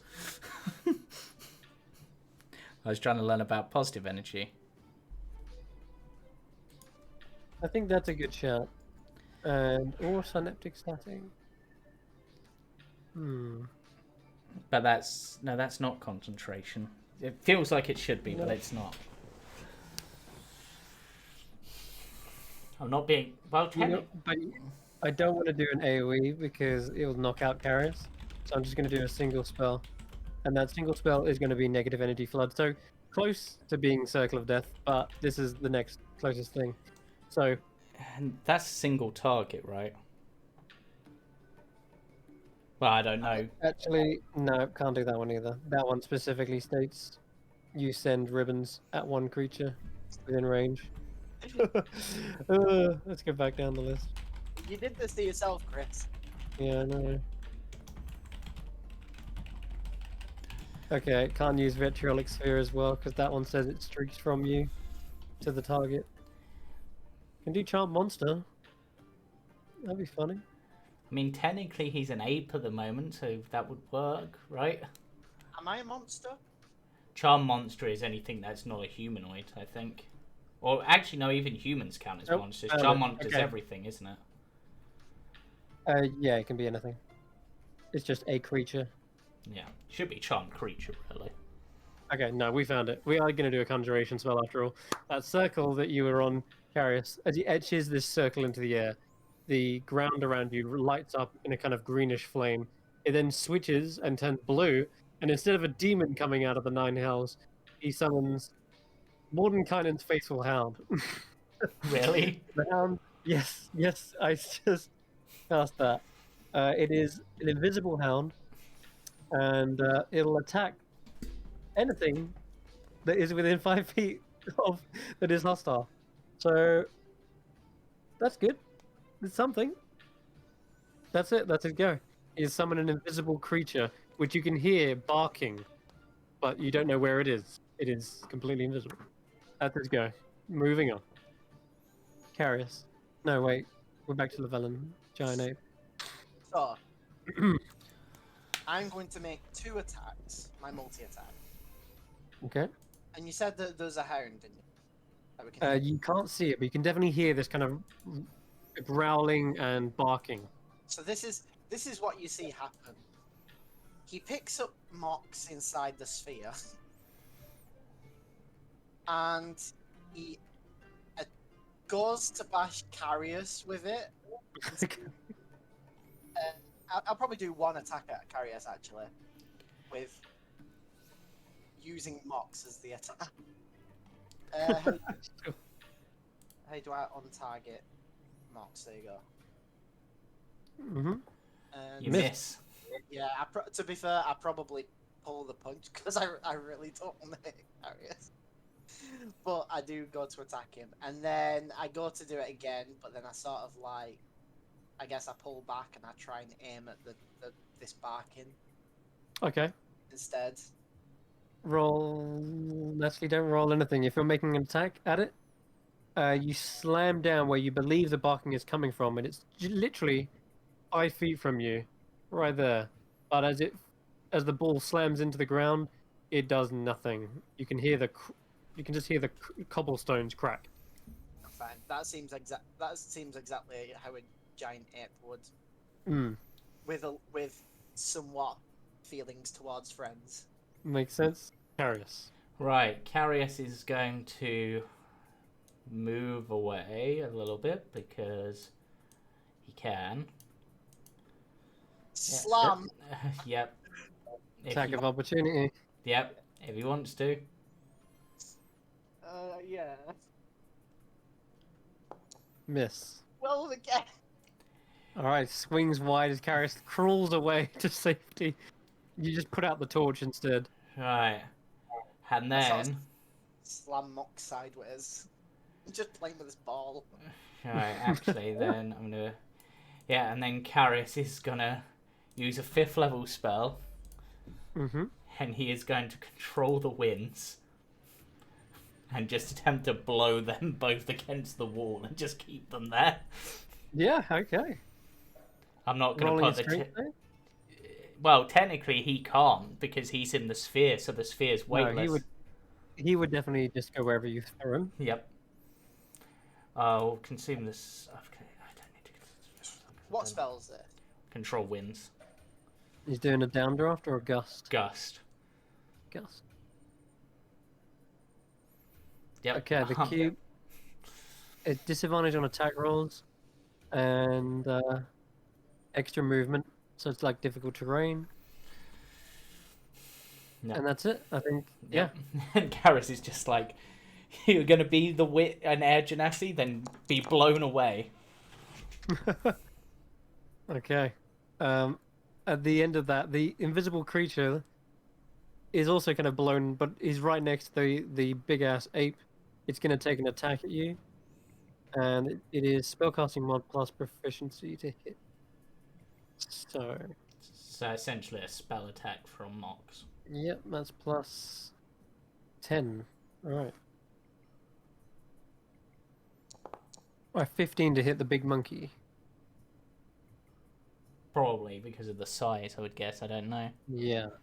Yeah, your AC is like 12. It actually doesn't tell me. So Yeah, I don't know why it's not there. But I'm pretty sure a giant ape is like 12 AC. yeah, it is. Okay, you take 18 points of piercing damage as this hound bites into the side of you. And I need a concentration check. Oh, I forgot my int save at the end of my turn. Damn it. I have to like nat 20 this save to break free Yeah, of this I got a thing. save as well. And a concentration save. Yeah, I'm still under synaptic static. Yep, concentration. Saving throw. Yeah. It's con save. Yep, you're fine. Damn. Okay, fair. Well, I'm trying to drop it. So. Okay. Hmm. Must stay in hamster ball. Must find. Could I summon another faithful hand? No, probably not. As a question, Chris, just so I can think of my next turn. You said he can teleport in and out. Yeah. Does that mean others could teleport him in and out? Let's see on the size of the sphere. probably. Well, it was more I was thinking of scatter. Pull him Oh out. my god. Yes. It encloses a shimmering force encloses a creature of large size or smaller. Yeah. So But then again, it would be a spell effect passing through, right? Is it? But then it's the air quivering around them of a creature I can see within range, so I don't know. It would depend on the wording of scatter. It says the air quivers around up to 5 creatures of your choice that you can see within range. Hmm. Thing. Okay. And then you teleport them. Yeah, teleport each affected creature to an unoccupied space you can see within 120 feet of you. Hmm.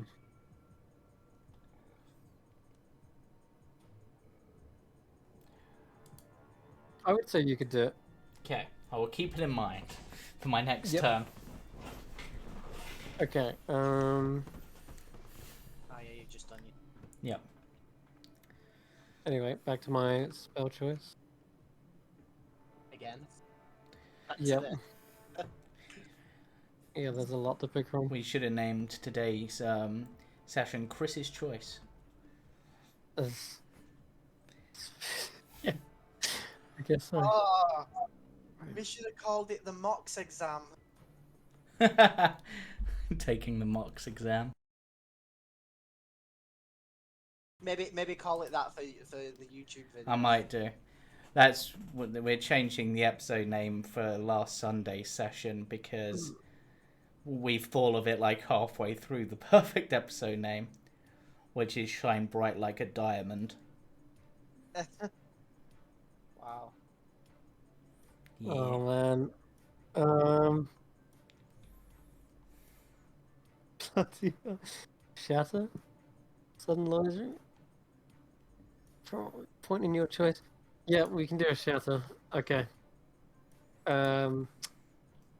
Monkey Man, make me a Constitution saving throw, Sure. or take 16 points of thunder damage.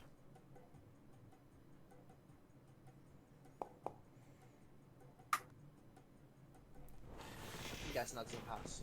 So that is a fail. You take the 16 and another concentration check. Oh, yeah. 12?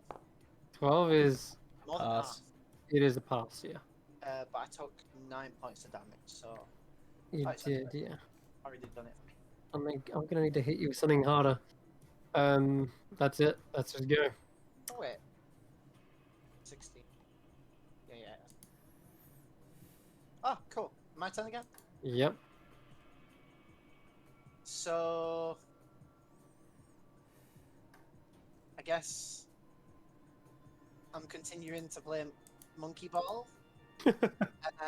I'll grab rocks and I'll charge towards carriers.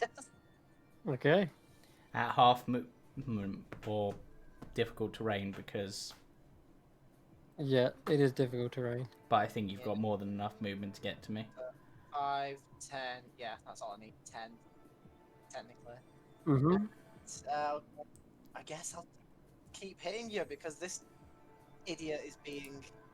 Yeah, there. I'll move further down. I'm gonna try and get out of the downdraft or whatever it is. I don't know. I think it fills up that whole area. Yeah, it's a 100-foot cube. Yeah. That's 15. That's half my movement. There you go. Urgh. Slam. That hits and knocks me unconscious. Oh no! Ooh. Really? Yeah, I Yeah. had 23 HP left. Unless I've got something I can do to counter this in some way. Didn't want to knock you out. I just wanted to attack. Nope, that's me out. I can't do anything against that. No. Hey, bring Mox back. I was using him as a weapon. Trying to roll away. You're held in the hands of a giant ape. Yeah, I mean, The technically, downdraft is gone. that's a Do you want to spend any more movement? oh, I guess I'll just keep hold of this orb with Moxin, I'll probably just be shaking it, like staring at him through the orb, just like get out sort of thing. Okay. Get out! Okay. His faithful hound is going to, at the top of the round, try to bite you once again.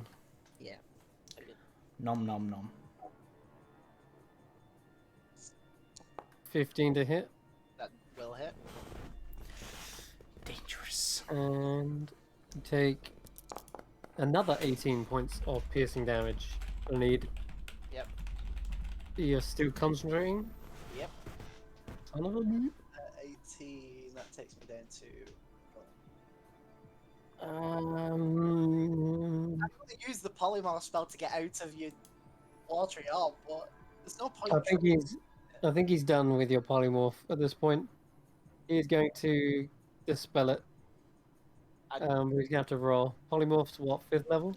4th. 4th? Fifth. Okay, he's rolling. Fourth? Is it fair? There it is. He's gonna dispel your polymorph once and for all. Can he do that through the? Yeah, you can.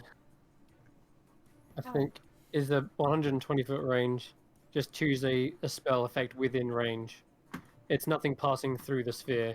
You're simply dispelling your effect that's outside of the sphere. Yeah. There's no reason why that wouldn't work. Okay, no more monkeying around, he says. Let's finish this. It's your turn, Llewellyn. You can talk, hiding inside your sphere. This is proper defensive measures against such dangerous evocation. And mine wasn't a defensive measure. Well, it goes to show. Strip the enemy of their defenses. Yeah, and as he says that, I cast Dispel Magic on him. On Otterlig's resilience. Yeah. We're just dispelling each other's. I mean, it specifically says that it takes Disintegrate to break it, so I don't know if you can dispel it. Like Wall of Force, right? Normally, Wall of Force says it cannot be dispelled. But Otterlig's resilience sphere lacks that, I think. But it does say something about Disintegrate. Yeah, it does. Let's have a look. It says a disintegrate spell targeting the globe destroys it without harming anyone inside. So it doesn't say you can't dispel it, you just can break it with Disintegrate. Whereas Wall of Force Specifically says it can't be dispelled, except by... yeah, it says it is immune to all damage and can't be dispelled by Dispel Magic. So therefore you can dispel it, but it is a spell of 4th level, so you will need to use a 3rd with a... Are you using a 3rd? Or is it actually a 4th? Would I know it's a... You can roll an Arcana check. The reaction, if you want to know. Sure. Yeah, you know what it is. It's a 4th level. Yeah, it's gone. Okay, you're using a 4th level with spell magic. I am. Okay, back to his turn. Well. I will though move away before I dispel it. I'm gonna like get the hell out of dodge because whatever that barking is peeing me off. You're wondering about death saves, Karis? Yeah. No, not in here. This is a sparring room. Yeah. And effectively what will happen is a nearby gem senses the death in the room, lights up with a brilliant flash, and you are immediately stabilized. And also teleported out of the chamber as well. Because with spells going off, it's probably not good to have bodies lying about.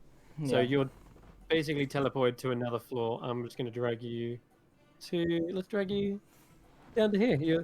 There you go. You land on a nice comfy bed. Fair. And click my balance token so I still have vision. As Karis gets teleported away, like, because he's been stabilized, he's like, beat his ass! Were you talking to me or Llewellyn? Either one. Beat each other's ass. Understood. Alright. Llewellyn, it's his go. Okay. I believe so. and he's no This longer is in the thing. no. This is getting tricky. I wonder. Still looking. Still looking. Yeah. You know what? Oh no. Let's see if this old combo works.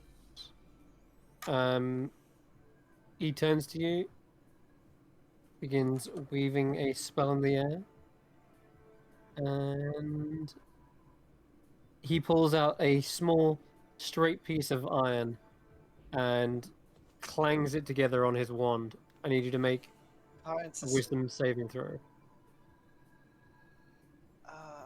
What spell is he using? I'm trying to Like to- remember. I'd like to counterspell that. I'll try. Gonna try and counterspell it. Yeah. He's gonna counterspell your counterspell. Damn it. Yep. That's it. Oh, Okay, at least wisdom save. we just lost a spell slot each, so sure. We did each just use a third level. That is a success, however. And And he loses that spell. can I throw it back? You can. It is a single target. Yeah. Go on then. I'll throw it back. Okay. All right. You feel yourself being gripped tightly. Every bone in your body, every muscle is seizing up. And as you try to resist it, you are managing to, and you feel like you can fold it back over itself. And with your kind of strange reflective skin that suddenly shimmers with an iridescent sheen, Mox now needs to roll a wisdom save. Wait a minute. You can't use your reaction because you used your reaction to counterspell. Oh yeah. Yeah. Yeah. Yeah. Okay.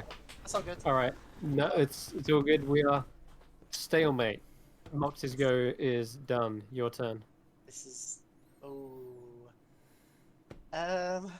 and he's used his reaction, so that Yep. means He has. I mean, you'll be in a worrisome position. how rough is he looking? Oh, very. After that synaptic static, he was one hit away, which is why he used the sphere.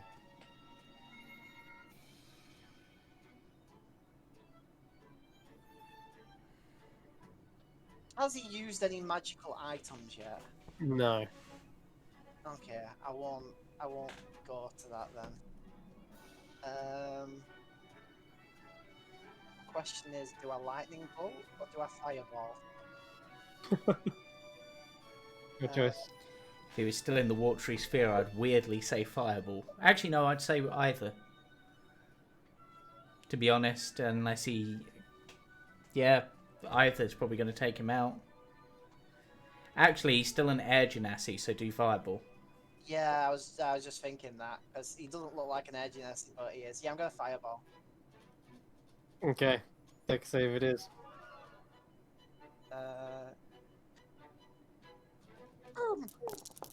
Rough. Natural 20? No, that No. was for the damn concentration. Yeah, his dex was a 10. Yeah, he's donezo. That blazing fire scorches over him, and you see his body shifting, transforming. He lets out this cry of pain as you see the air genasi suddenly shift into a fire genasi. He tries to resist as much damage as he can, but his body is already collapsing to the ground as this goes off. And in addition to that, you reveal his True identity. true form. Yeah. Oh yes. Well, Yes. because okay, hold on. Let me just. What are you? My guess is a changeling or a What? doc. Those are Yeah. guesses. It's a changeling, isn't it? Is he Hold on. No, but changelings, I don't think gain the abilities and resistances of what they change into normally. Or do they? And that just makes them really overpowered. They do not. But he does. But a doppelganger under the tutelage Yeah. of a powerful wizard Probably. has learned to harness his abilities.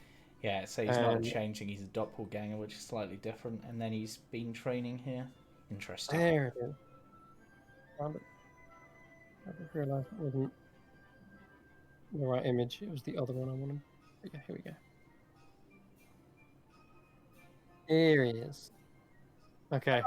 And Mox collapses to the ground, and you see the skin transform into this kind of blue, hairless, and rubbery like flesh as he falls to the ground. This is the creature you see in front of you. I thought that sort of reason might be why he wasn't allowed in. He's not who he was appearing to be. Yep. And he said that they have protective wards against such measures. Yeah. But I was they thinking he was obviously- either like a devil or a demon disguised or something like this. Do I know of doppelgangers? Mm, Can I not really. I don't think you've ever come across one. Not till now. would I have learned about them in say anything before the hut or even in the hut? Doppelgangers are real. Rare. They're a real misnomer. I don't know if you would or not, but Yeah. you can definitely ask him and learn about them now. Now that you've seen one. Yeah, particularly He because literally- doppelgangers Doppelganger. doppelgangers blend so well into society. Yeah. Like to the point where there's a story I read where all the doppelgangers basically left and went to their own island, and basically still all of the people behind still blamed all the doppelgangers for their problems, despite the fact that there weren't any there because no one could tell who was real and who wasn't. Yeah, pretty brilliant in that regard. Yeah. Carius, you see a creature awaken next to you, shaking his head. You're both on 1 HP. Yeah. I'll come up to join them. Yeah, Karish just looks at them, and because he's just woken up, and he's like, I don't remember drinking. As you come down the phone, you see that it looks like you've burnt away all of their skin and hair from their body, from this individual, but they quickly get up, unhindered by the looks, and they begin to shift and change once again. Look at you, fraternizing with the enemy. I mean, technically, he's... Well, actually, is he? I don't know. It was a sparring match, so he's not really an enemy. He's just an overly defensive person. And you know, if Llewellyn hadn't taken me out, I was taking you out of that sphere when it next. I had ways. It just took me a little while to work out what they were because I've not seen that spell before. It's been a while since I've had spells thrown at me. Yes, it was a good. He holds his side. Match for sure. Definitely more dangerous than what you appear. Still. I didn't even get to use my best thing. Didn't want to do that. Yes. Though you clearly excel in the raw damage department, I wonder if you still have the wits to overcome a lot of the puzzles here. As I've said before, this place doesn't just challenge raw firepower. It will challenge your intellect, your smarts. My dashing good looks. I'm hoping that one. Not quite. Damn. Otherwise, I would have figured this out a long time ago. And you see his face like turn into a perfectly chiseled, like handsome man, and then it vanishes once again. You're trying In too fact, hard. Well, I would assume with this being Terig's tower that he wouldn't make the answer to the puzzles magic based. So yeah, I can't imagine that what we did down there would have any effect on any of his puzzles. No, that room is for conjuring different creatures. It's not I just like if we were to come across puzzles, throwing fireballs and any other spell for that matter won't be of any use? It depends on the puzzle.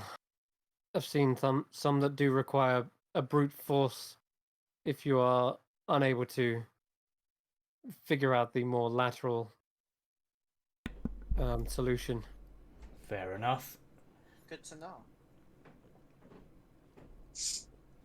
I think Terig encourages problem solving with his puzzles, not just a lock and key. There are, in many ways, more than one solution. If you fail those solutions, then it is up to you to figure out a new way. Yeah, I mean, for one of the puzzles downstairs, one of the solutions I thought was a lantern, but these guys thought maybe if they just put like a candle in the glass jar. Did that work, by the way? I dove through the portal before then. It did. We didn't have a lantern, so I guess mimicking something as a means of a lantern worked. He says, here, though we didn't bet on anything, you can consider this a small prize. And he reaches over into this chest and pulls out a lantern. Says, you can take one each. Cool. Useful for the darker rooms here. I mean, You've yeah. definitely proved yourself. These But don't think you're gonna get ahead of me. Well, I'm not kind of here for that, you know. I'm more here for what's the right word? I'm here for. Well, I'm here to find out what I'm here to find out more than just. yeah. Of course. I'm kind of here to learn, but also I need information. And I'm not looking to become better than anyone, so if you do need help with anything, I'm happy for you to take the credit. Especially if we work together, then it's a means of us both doing. I want to make it on my own steam. How many Okay. pints of oil do we get for the hood and for the lantern? Or Like is it 5. 5? Okay. Yeah. By the way, do you want to share any spells? I have learned every single spell. I'm sorry, what? I told you, I'm adaptable. Terig has a plethora of knowledge. So yes. And he pulls out his spellbook, which you've seen the artwork for already, Yeah. and not a single space on it is wasted. Every single page is full to the brim with notes, incantations, ciphers, diagrams. It is a jam-packed. There's not a single bit of parchment that isn't filled in with either a text or a diagram. What level is he classed as being? He's level 14 and he knows every single spell a wizard could know up to this point. You. But he hasn't got them all prepared, of course. Does he need? Does he need to have a book like mine to? Because I remember you saying that I could teach other wizards how to do what I've learned to do in terms of spell reflection. You could, yes. He does note that and says, I thought I was the only monstrous one. But you employed something in that battle. He rolls a 21 as an Arcana check. That was almost... You said you fought a beholder, didn't you? Yes. I can recognize a beholderkin's abilities when I see it. That was a spectator's skin. The shimmering iridescence. It is. How on earth did you acquire such... Unless you are one. No. We fought a super beholder, as we like to call it. It was. How do I describe this? It was hundreds of feet long and wide, and like it took up almost the whole tip of a mountain, Hmm. but inside, and it was creating tiny little versions of itself. As all beholders do, and have the power to. So I I kind of took a part of one of the smaller ones. It's kind of what I do when I pull out my spell book, Yeah, his book eats things. and I gave it to my book, and in return, my book teaches me how to do. In some For cases, the things. for the first time, someone looks upon your book without a look of disgust and horror.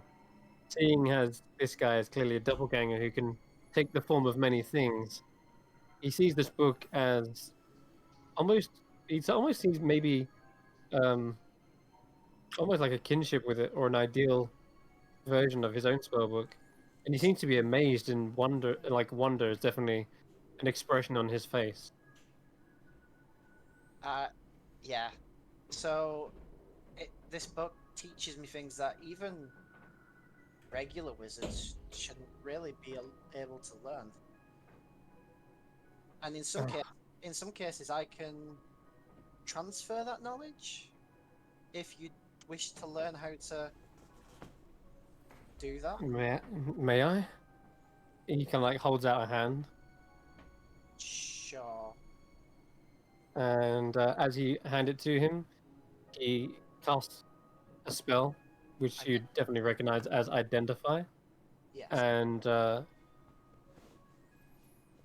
he immediately like speaks aloud, like, "Who, who is this? What you you belong to Lavellan? You are Lavellan." Yes. Yeah. Am I hearing all this because technically it's me as well? Yes. Okay. So you would, but he can obviously choose if he wants to just talk to the person he's holding. But yeah, you kind of hear a faint echo, like it's almost as if it's over the other room. But you definitely hear him saying, "Greetings, fellow wizard," and says, "Yes, I am the Velen, as much as he is the book. We are one and the same now. One mind, one flesh." Well, Uh, many yeah, minds, one flesh. precisely. It seems you are of many flesh as well. You would have been a fitting candidate had Llewellyn not acquired me first. I hope you don't take offense, Llewellyn, but this is an accomplished wizard you standing before you. Yeah, I completely agree. So many spells. If you wish to learn as much as you can, then perhaps make an ally of this competitor. Of course. Yep. Is he Karis is speaking just Karis is just to me? just sort of like, ah, they're talking to the book again. Muck, Muck says, "Oh, hang on. I don't just give away spells for free here. I'll tell you what. If you can solve a few riddles, maybe the ones I've already whizzed through, Ah, whizzed. perhaps Wizard. I will give. Yes, exactly. Perhaps it'll be a little incentive for you. I'll And give you any spell you desire within here. and what about do you wish to learn the reflecting spells? I do. That is I can unlike anything I've seen before, but it yeah, is right down my alley. I think it'll be Another, go on. yes, another skin to shift into Yeah. when needs must. Um, To be, because you can only learn it at like feet levels technically. Mm-hmm. I'll just say to him, it'll be interesting for you considering I can only really give you the premise. So I guess the rest of it would be a riddle of its own for you to overcome. Excellent. I So prefer a challenge than just being it spoon-fed. So yeah, I, I guess if we spend time here, I'll do that with him. But I do also, I like take note of something he said, and I like put my hook hand on his shoulder, and I just say to him, just remember, monsters aren't what they look like. It's the actions that they make.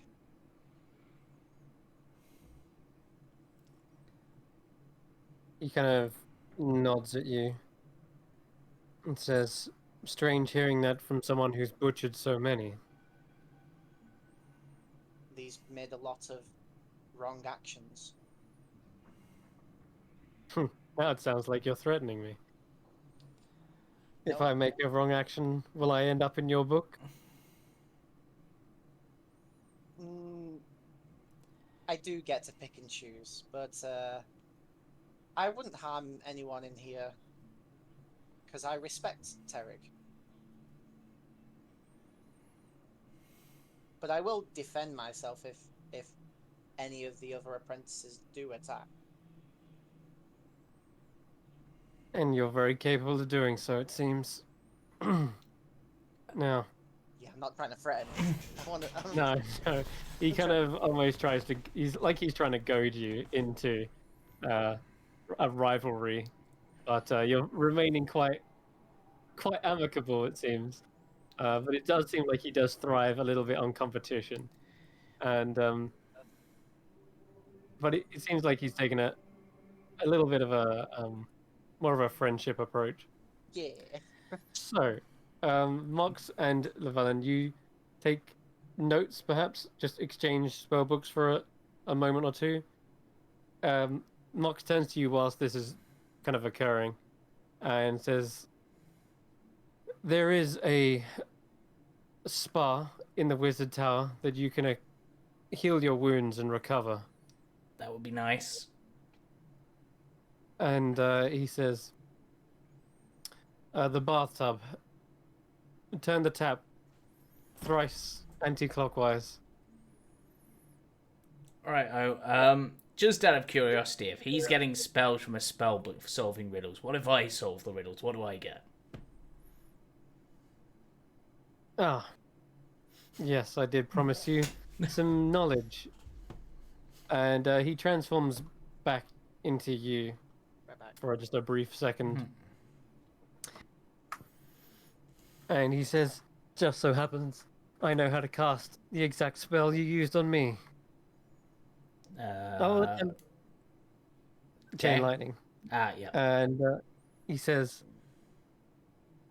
"Once my spell slots have recovered, I intend to try it out through your body." Yep. Okay, I sort of get where you're going with that. Okay, right. I'm gonna go to the spa. Does it happen to restore like magic as well, or is it just physical? I know it's a wizard's tower, so I thought I'd ask. It is physical. No one has yet been able to find a way to restore magic. Many have theorized different potions, but they've mostly gone awry. Or at least they don't just restore spell slots. They'll have some other weird side effects and drawbacks. Fair enough. But Terrig is one that has experimented with such magics, but his concentration is held elsewhere at the moment. And you said thrice counterclockwise, right? Oh, that's right. What happens if you turn it thrice clockwise? Either nothing happens, or you might end up in a completely different chamber. Right. Experimental ones. Who knows?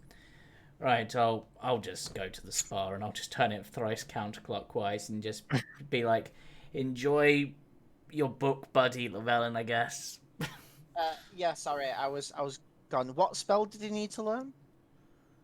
No, he wants to. Once his spell slots have returned, he wants to try casting Chain Lightning, but as if he was me casting it, to learn more about how I cast spells so that he can aid me in better using the spell, I think. And just because I know he's like the goading competitive type, can I insight check when he said about the Spartan turning it for ice? Yeah, sure. Just in case he's sort of like pulling himself a little prank to get a rise. Yeah, I see. Yeah, go ahead. Natural 20. Hey, completely unnecessary insight check. Yeah. No, this guy is actually being truthful, and though he is obviously a master of deception and disguise, it does appear like he is telling the truth. Yep. So, And Karis, as Karis pulls it, the water does fill up at an alarming rate, just like soaks you to the bone. And Karis, you feel something pulling you down, as if something just pulled the plug, and you begin to get submerged in the water. honestly, it's probably a familiar feeling for Karis, like the sort of being delved and pulled down in water. It's kind of, swimming in things is his thing. Yeah.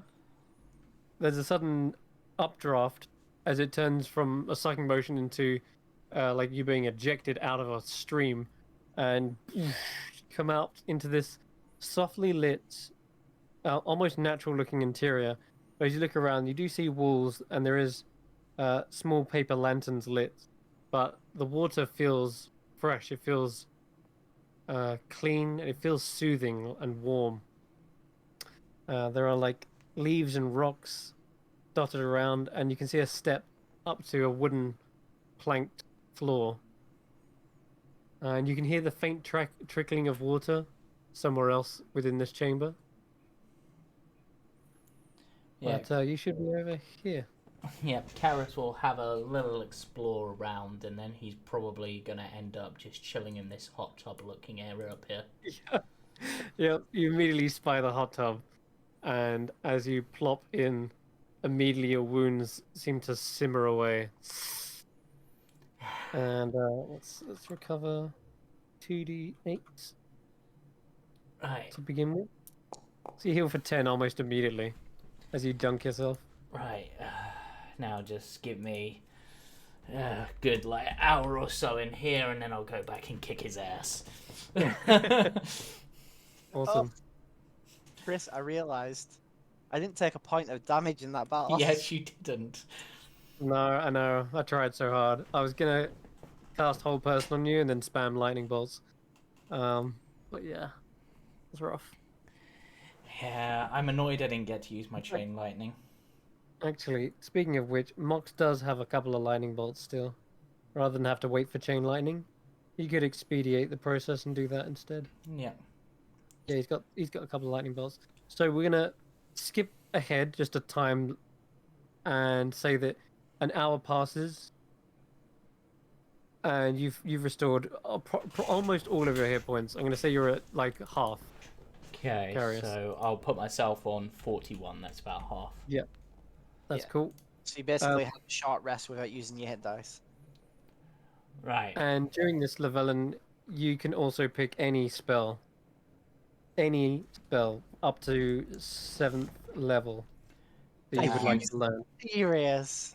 Mm-hmm. And you can learn it, but you're going to take some time, and you're going to have to spend the gold for the ink. So, but you're basically getting given a spell book that you can copy one spell from, any up to 7th level. To teach him this spell reflection, and then Yeah. he's willing to give up more if I can figure out the riddles. Yeah, that if he sees you as a a potential competitor, he might want to help you, help him. Better.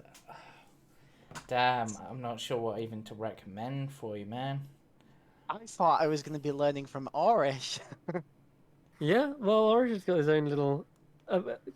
Mox is Wait, what the hell? overall a more accomplished wizard, and he's a changeling that has learned to adapt and as such, he wants to kind of learn as many spells as possible. That's why he's here. He's here to master master the tower rather. Um, Yeah, yeah, and learn everything he can. that's super cool. You could learn Wall of Light. You could learn, Reverse gravity, yep. teleport, rather than That's why teleportation it took so circle. long. That's also why it took so long for me to pick a spell during that combat, was because I literally had every single spell at my disposal. Of course, he hasn't got them all prepared, but I still had the list in front of me, which was a lot to sift through. That mental prison was pretty badass. It was. If it had gone off. It would have been nasty. Yeah, for sure. And that's only a 6th level. Again, it's 6th level. It's only a one singular spell slot thing. Whilst you're copying down the spell, Sure. Mock goes back over to the training room and fires off a few lightning bolts as Carius. And in fact, he'd probably come in to the spa at the before you've kind of finished, before the hour is up. He probably comes into the spa and starts transforming back into himself, so to avoid confusion. You know what I'm gonna learn, Chris? Mm. Because it's exactly what I need to learn to help Andy out. Modify memory. Okay. All right. He says, a good selection. That one I've used plenty of times when I've slipped up, or it can happen even to a master of disguise. Yeah. Damn silver. He says, "Damn silver cups" under his breath. It seems the warmest of them, and being a tiefling, I prefer warm rather than cold. Oh wait, was he talking to me or He was was talking to you, yeah. He was talking yeah. to you about the spell choice, But being yeah, that it's I'll just say, yes. yeah, believe it or not, I've got a part of the monster who tried to use that spell on me in here. Yes, I'm still here. Hey, Kesserask. Long time. Been quiet. Oh, A yeah. very long time. I forgot you had him. I Yeah. On Sunday I've also got him, but in a different way. Yeah. What? Yeah. Yep. He's got this one. I've not just got Kesserask though. I've got 2 mind flares. Jeez. Yeah, messed up, but yeah, we'll get onto that later. Yeah. Anyway. For now, though, Mox enters and says, "All right, I attempted a few lightning bolts, see if I could warp and change the magic. There is such a feat that I have learnt here, not one I have taken myself, but it is possible. What you seek to achieve is not out of reach of the realm of mortals. You are in a position to better than anyone to learn it and master it. It is known as the elemental adept." Oh. And Karis, I believe Terig could give you the final piece to your puzzle. You mentioned about radiant damage. You mentioned about being able to transfer from one realm to another, from lightning to radiant to mineral, or so on and so forth. Yeah, that sort of thing. Terig can manipulate time. He would probably achieve this in a different way. But perhaps you can glean information from his method and then apply it in your own fashion. Yeah, I mean, I suppose if I was to guess sort of how he might go about and being a time person, if this was once lightning, then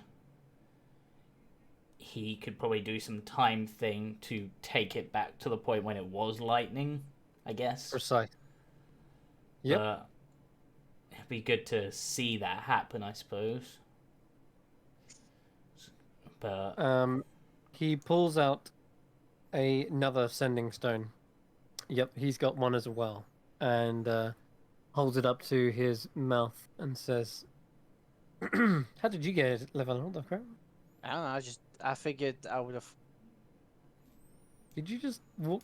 Did you just paste your token? Yeah. Okay, right. I thought you'd walk through a wall somehow. All right, that's fine. I figured after we were done, I wouldn't probably just be chilling up there on my own, would I? The hour isn't up yet. Oh, okay. Yeah, he's kind of already looked at your feature because he doesn't need an hour to copy down a feature. He's not copying a spell. He's just looking at your notes and the actual material that you've stuck in there. So he kind of completes that within like 30 minutes, and then he's had some time to cast some lightning bolts. So anyway, Karis comes back and says,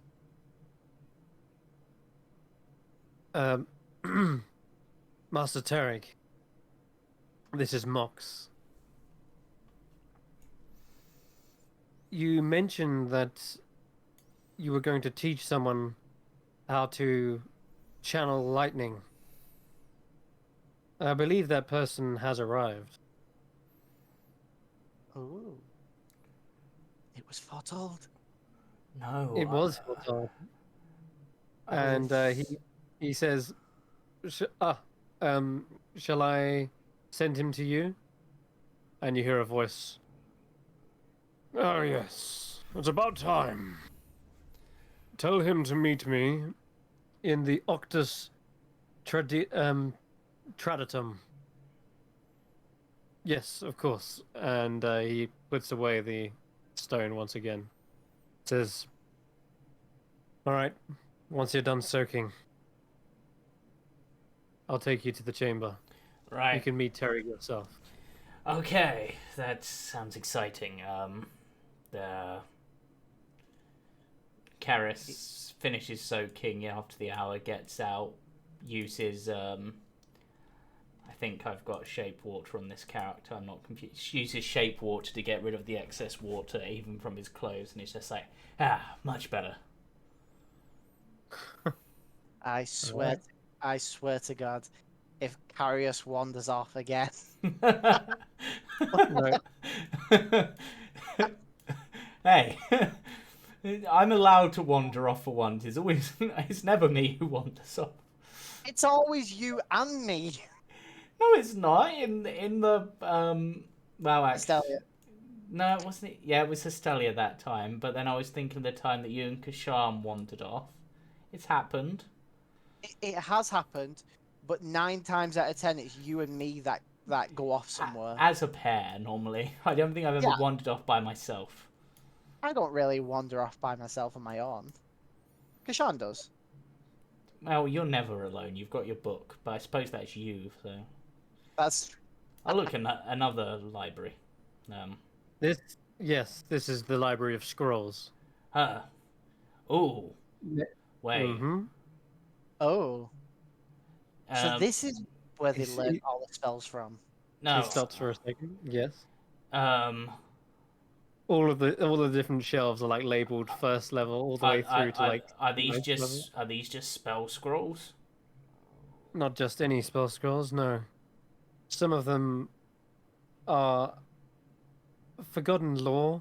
Some of them do hold secret spells that have yet to ever be uncovered.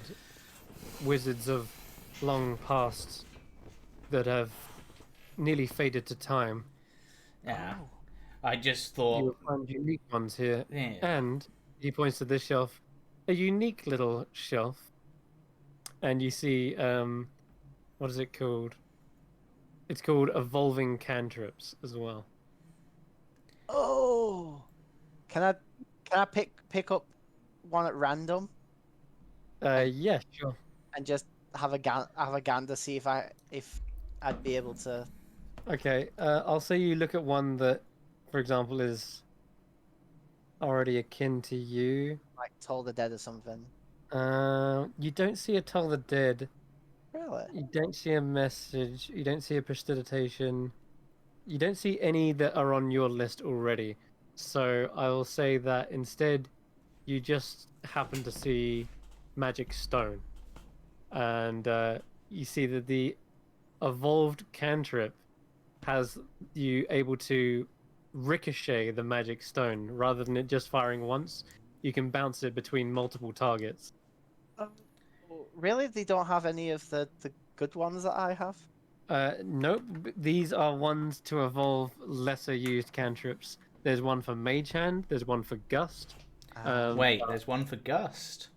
Yes, there Yeah, is. I guess I'd point that out to Carius, and I'd grab one of the. I'd just turn around and grab one of the ancient spells to be discovered, and just at random, just for a gander, Is there one for Thunderclap or Lightning Law? because I may Uh, not. Yeah. Cap and Lightning Wheel? Not at first glance, but Gust definitely catches your gaze, and you notice that the increased efficiency of the wind allows you to push things further and like heavier things as well. Okay, I Heavier like and that. further. Not just a 5 foot nudge, but rather a 10 foot push. And yeah, and so on and so forth. But Mox says we aren't here to see scrolls. Sorry. Let's It, keep it Tarek waiting. yeah. Sorry, it was just one of my friends is really into scrolls. It's kind of he's trying to recover some, so I thought, oh, maybe one of them might have ended up here. But if these are all spell Yeah. scrolls, they're of no use to him, unless Yeah. any are written by Ladorvu by any chance. He looks towards you for a second, and raises an eyebrow and says, "No, do not recognize that particular wizard." Well, he was a monk, but I thought he might Yeah. have been here and learnt magic, and maybe that was like an advanced version of monk. I don't know how monks work. Oh, I wanted to gander at one of those ancient scrolls. I may never ever get to look at one again. I Uh, are there any so of like the ridiculous just out of game? Are some of them like the ridiculous like 10th level spells like create volcano? 10th level spells are not listed here. You don't see a Oh, shelf okay. with 10th on it. No. Because I know But there are some ridiculous spells that have been oh like yeah, used in the past that aren't in oh yeah, 5e. for sure. Can But no, not a glance on 10th. I considering we know he knows every single spell Up to 7th, yeah. up to seventh, I would like to question him on it and just be like, "What about this spell or this spell?" And I'll just say like a few that I know he'll have, like Hmm. I don't know, like tensor. What is it? Tensors, Floating Floating disc. disc. floating disc, and stuff like that. And Mm-hmm. then I'll start rolling off ones from the book I read in what's it called, in Guidia, with all the misspells. Yeah. Oh, okay. No, he doesn't own that. And he doesn't even recognize it. He's like, what? Never Yeah, heard of I've never heard of clown kill. Yeah, it was. We ran to this guy who sold a book of misspells, and I think it's like spells, but they do something different because the spelling's slightly different or something. He says, ugh, amateurs, and just shakes his head. I don't know. I mean, Not you, he means like the other one. power word krill is pretty good. yeah. It was the It first, sounds like something Orish would devise. or the most powerful spell of all, fish. No, I'm not gonna question that one. Arius is making it sound really stupid, but in those stupid spells, there is actually a few that sound like they'd be rather useful. I mean, there was healing ward, which I think stops people healing you, or healing. Um, question for you guys. He says before he goes in, he says, another one of these riddles. What is that?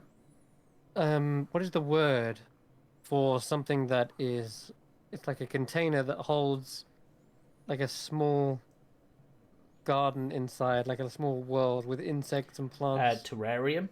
Terrarium. Thank you. Ah, that's where it is. Sorry, what? And That's where what he is. says, the key. It's a different place almost every time, but if it's in the terrarium, I know where to find it. Ah, The key is the what opens the Octus Treadmill. yes, precisely. The Octus treadmill. Yeah. The treadmill. Uh, terrarium. He says terrarium. see, now I'm. If you did power word pain and you misspelled it as power word gain, what would that do? I can only guess that you would be showered with riches. Yeah. Unless it's like a more powerful version of the enlarge spell, and it makes you into some sort of monstrous size. Or maybe what it does is it does the effects of enlarge, but without enlarging you, so you just become really swole because you got those gains. Yep, that's another way of doing Or there's alter shelf, changes what a shelf is like. Might change what's on the shelf. it. Anyway, we need to get this going. So Sorry, just imagine Elravan with that spell book. It's all I'm saying. Crazy. Unless it was a racist spell and it was called Alter Elf. Yeah, potentially. And it only works on elves. Wait. Or it could be specifically targeted to target the spellcaster Melf. And you alter Melf. Who made like Melf's acid arrow and stuff. Oh god. Anyway, Sorry. He has led you through many different room. I think he actually ends up in this one. Not that one. This one. And on the table, amongst a bunch of notes and papers, there is what appears to be a glass container with an ornate kind of crown-like top. Inside, you can see light shining from it, almost as if there's a sun glowing from within. And as you kind of peer closer, and the warped glass becomes clearer as you kind of come face to face with it, you can see almost like an entire little world in there. And yeah, here's some artwork for you. Identify. You can identify, yeah, sure. I would like to know what this is. That's cool. Mm-hmm. That's really nice art as well. It reminds me of a... Also, that's official Wizards of the Coast stuff as well. Weird. Yep, Magic the Gathering. Thumbs up. Yeah. It reminds me of in Terry Pratchett, like there's a spell that they use to basically make a garden, and it's like one of the ultimate sorcery spells because it's like contained in a small sphere, and then the sorcerer is just like, nah, screw that, and just makes the actual garden appear. Yep. Because he's a source of magic. Closest comparison to this would be something like a Druid's Grove, but it is instead more like a wizard's wonderland in anything. You remember seeing something similar in Baba Yaga's Dancing Hut. The snow globe was one such artifact that resembles the exact same properties as this. You are able to effectively enter into this by simply way of opening it. And as you can see, Mox head over to the table. He lifts up the lid and is immediately transported inside. As he does so, he says, "I'll be right back." Right. Does it say how you get out of it? It does, but it's not something that is particularly hard. There is an exit for it, and it's at the top of the mountain. Yeah, you see him enter, immediately casts Fly on himself, and seems to swoop around. You do see a very tiny miniature Mox swooping around and trying to look for something. Carius, just out of curiosity, is just going to tilt the terrarium slightly just to see it actually makes him like shift inside at all. It doesn't, but you can see the clouds tilt to the side. That's kind of cool. Everything, all the land mass stays the same. Nothing rolls across the ground, but the clouds in the atmosphere does seem to tilt. So you could make Hey, it foggy if you wanted to shake it up, or you could tilt the Yeah. rain so it's like raining sideways. hey, Carius. Yeah. We're smart enough not to go in here, aren't we? Yeah, well, I'm not going in there. I was more interested in these orbs. They kind of remind me of those orbs you used to carry about.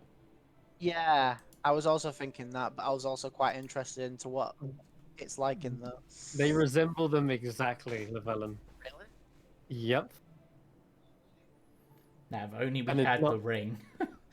it's not improbable to say that that Terrig was the one that designed the elemental mastery room, And maybe the ring too. Who knows? and potentially the ring. Yeah. Can I? Inspect them. Yeah. Or- Is all there of these are currently empty, but they are definitely attuned to some like some element. You can definitely tell water, fire, etc. are evident in their kind of design. Each one is definitely built to contain a particular type of elemental. But as you Well, look around the room and you realize this door open here, this looks like a vast storage room for items that are either not in use or don't have a place yet. And you can see a vast array of weird objects, trinkets, art pieces, uh, you name it. There's a menagerie of different objects and artifacts. There are two that catch my eye in particular. yeah. There's the coffin over here, I'm kind of curious Mhm. about. And then there's the loot. There is a loot, Uh, yeah. I do say that seems about right for Terrig. Smart enough to make the puzzle, not evil enough to entrap someone in it. Hmm. Maybe you should show him that chessboard of yours. What chessboard? I swear I've seen you use the chessboard in this. Yeah, yeah. Oh, I think I kind of had to get rid of that so we could get the bag of holding. Oh. I know, Ah. I was Okay. kind of sad, but it was Mox, necessary. Mox finally flies out, and he does appear to have a key in his hand. But it isn't anything like a normal door key. Of course it's not. It looks like a steel frame in a square-like shape, and around the frame there are symbols etched, 8 in total. But it's like, yeah, imagine a picture frame that has no inside, but just the frame itself. And it's about 1 foot by 1 foot in size, and he kind of holds it up and says, "Found it." Right, you all ready? Yep, as ready as I'll ever be. For Okay. this meeting that apparently he knew was going to happen, but I didn't. He places it up against the wall, and you see the symbols alight, are lit up, and the square suddenly enlarges to the size of a doorway, and seems to fix in place. And he steps through onto the other side. And I will copy your tokens. 1 second. Wait, just for for an invisible door. Through the door that is now opened, that appears in the frame. You know, that sounds like quite a useful thing, like a portable door. It's kind of like a pass wall. Effectively, yeah. But Okay. very Looney Tune-ish. Yeah, yeah, I can imagine. It's like when they draw the tunnel and you can go Yeah, through the it's tunnel. like the paints, but more specific. So, as we're going through, so it's not that you were finding the key, it was more you were finding the door. You could phrase it like that, yes. Let me just reset Fog of War on this. There we go. So something I'm interested is has you, Chris, Hmm. just forgotten the voice of Terrig and doing another version, or are you purposely making Terrig sound different? Ooh, Because someone's picking up on subtle stuff.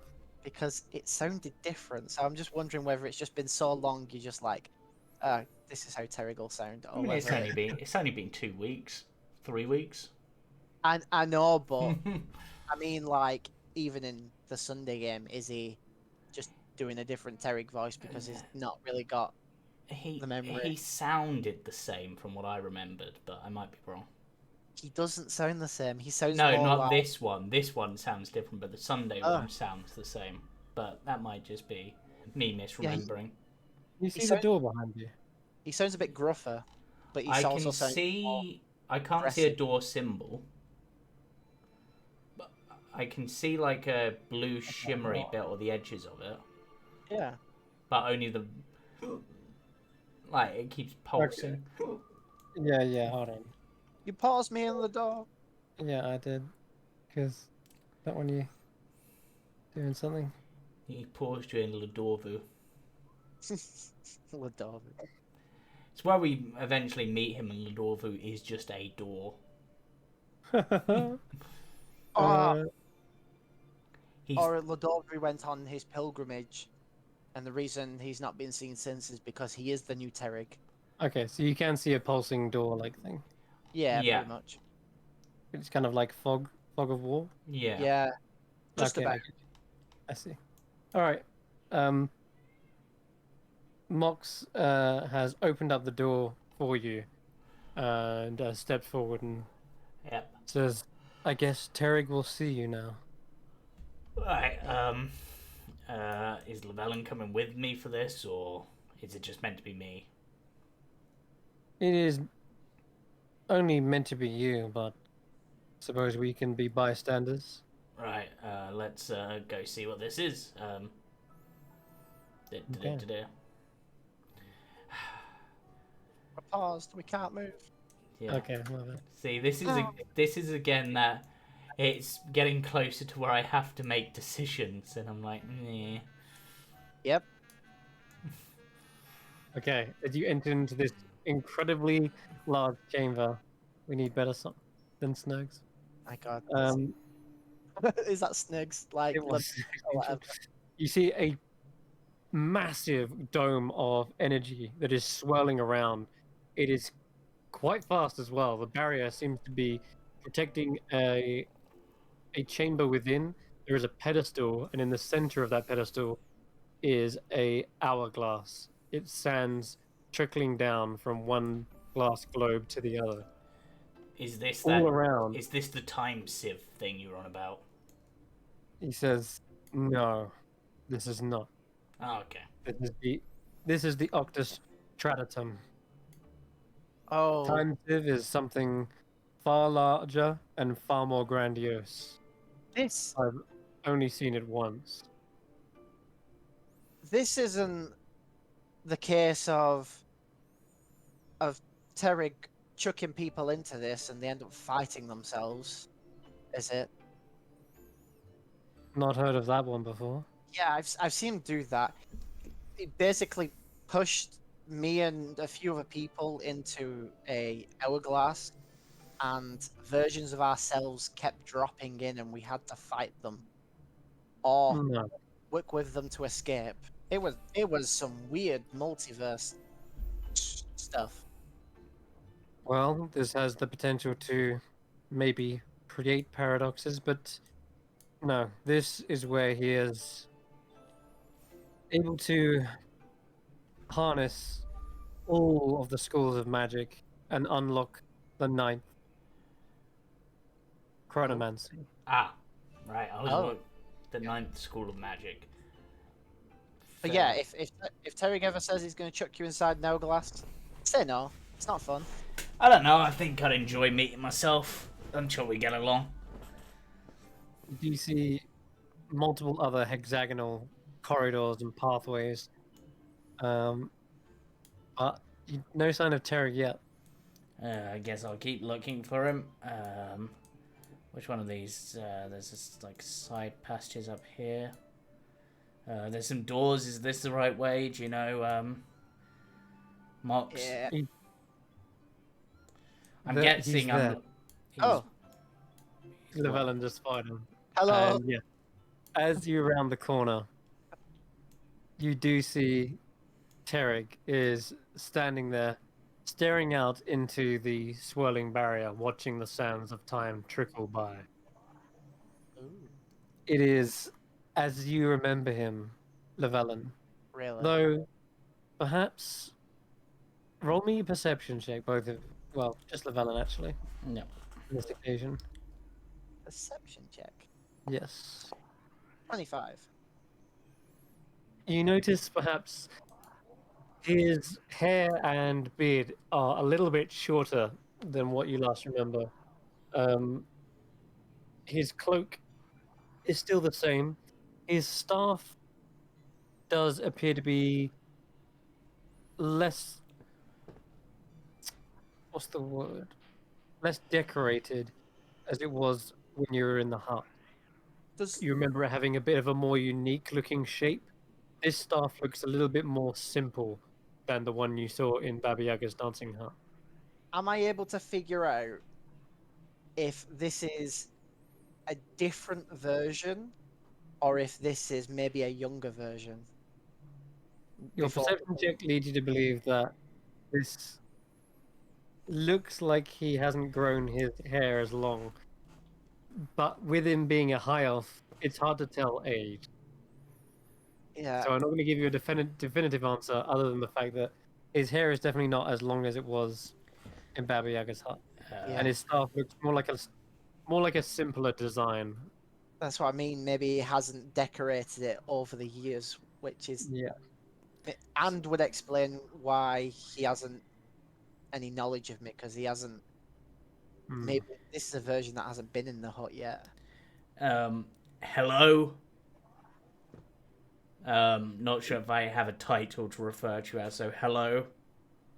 He looks to you, Carius, and says, "Hmm. How long has it been?" Since when?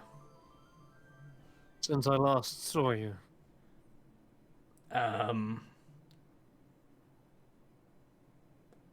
Technically, in my thought, this is the first time we've met, but that might not be the case in yours because of timey-wimey stuff. He steps closer towards you, his staff kind of tapping across the chamber, echoing around you. Hmm. Wait. You did not bring the fulgurite I requested. Karis pulls out a bit of fulgurite. I've got this one that my dad told me to get because he said I needed to learn this. He raises an eyebrow. Your father? Yeah. Ericos. Is your... Then you are his son. Hmm. Yeah, and as far as I'm aware, he's already been here and learnt from you. He turns to Mox and says, "How long ago did these ones enter?" Mox says, um, "Just about an hour ago." Hmm. An hour? And what is the time now? Oh no, it's what I thought. And Mox says, uh, "It is the second hour, Master Terrig." And he says, "I see. Oh no. You may leave us then, Mox." "Yes, Master Terrig." And Mox begins to back away and leave. It was nice meeting you. Yeah, nice meeting you, and next time I'll beat you. Next time. And yeah, Mox leaves the chamber. Technically, I Tarek think I should turns have to won you. this one if it hadn't been for Lavellum. Tarek turns to you and he seems to be stroking his beard. It matters not. I suppose it'll all be the same in the end. Hand me the fulgurite. I do so. I mean, technically, you've met him before. I point to Lavellum. At least Yeah. he's I- met you before. Yeah. Yeah.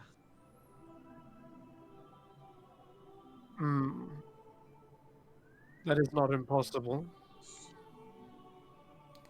Now, you said you don't hand out trinkets like compasses, but what do you make of this? And I hand over the I shall compass. see to your compass Yeah, obviously. soon enough. Yeah. He seems to be holding the fulgurite in his hands at the moment, in one hand, and the staff in the other. Oh yeah, he's got his hands full. Never mind. I wouldn't have handed it to him. Yeah, that's fine. One thing at a time. Carius, this fulgurite, it was birthed from a dragon's breath. Yeah? Yes. Yeah. And harvested by one of the finest jewelers in Gaidia. See. Because technically Andy is proficient in jeweler's tools. So I'm digging her up. He steps away for a moment, and as he does, the image of him still remains there, examining the fulgurite.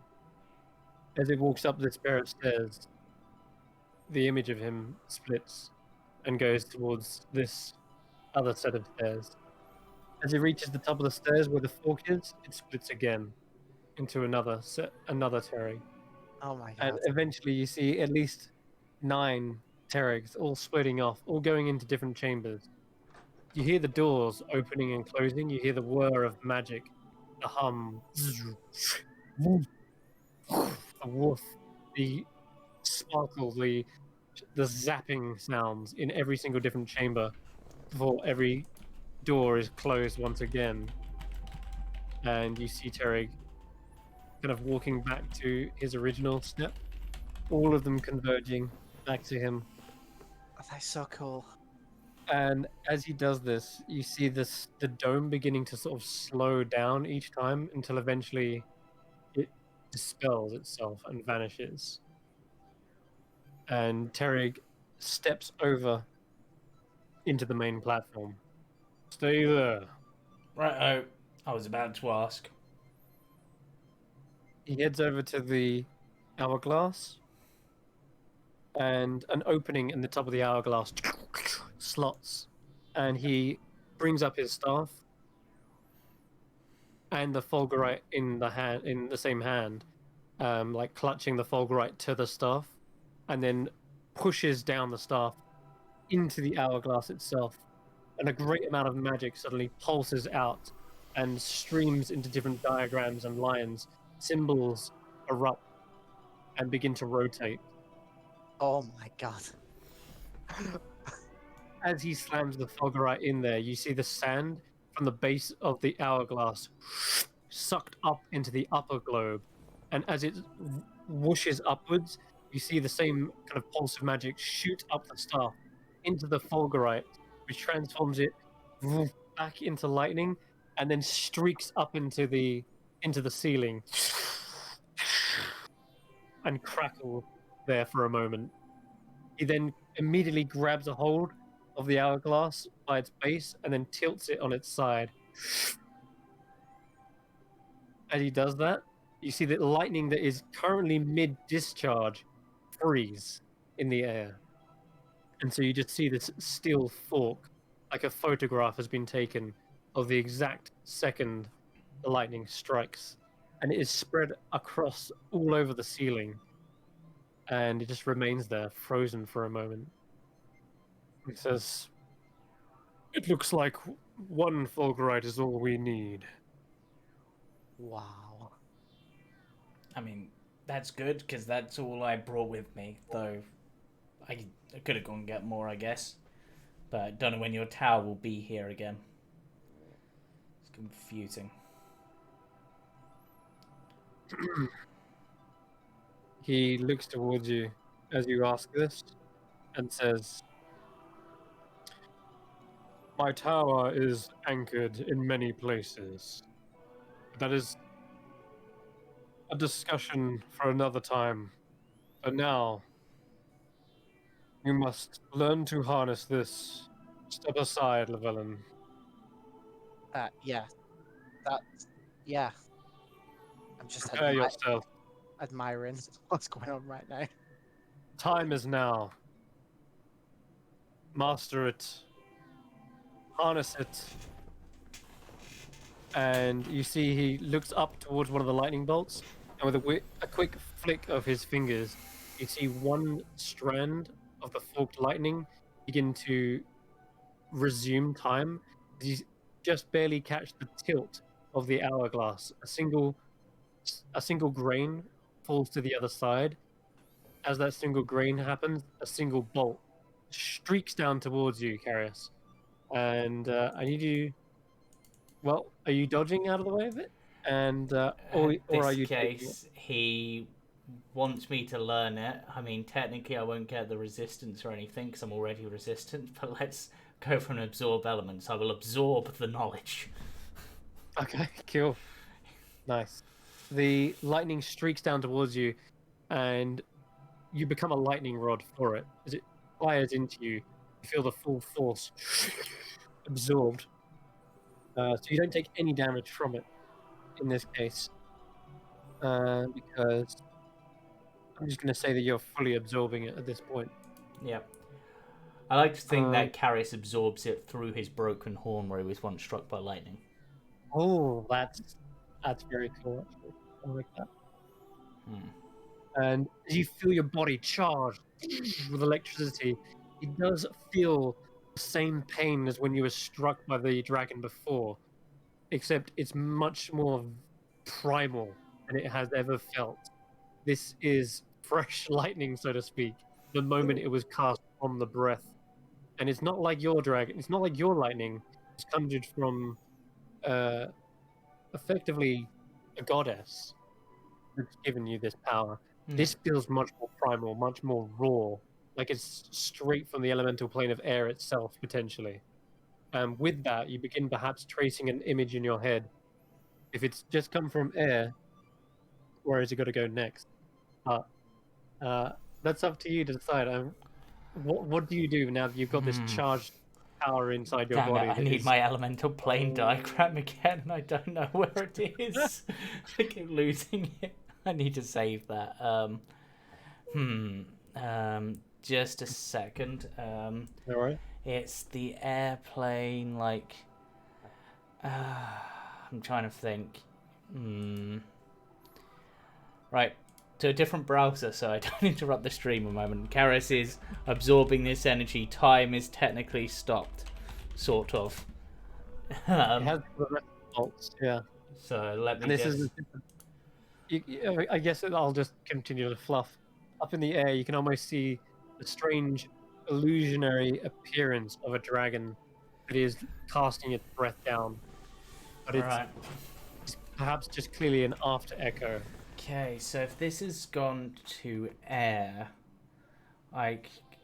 clearly I need to understand its path through to becoming minerals again, I guess, because then I should be able to reverse the process. So from it coming from air or lightning, I'm going to try my best to try to channel that energy into positive energy. So I'm going to try, for want of a better word, I'm going to try to convert the electricity into a healing word for myself. Yeah. And then sort of try then from that to try to then almost channel that healing energy rather than letting it heal me. Try to then shape that into a solid. Ooh, okay. I don't have an earth spell, so I don't really have a... But you know what he does have here?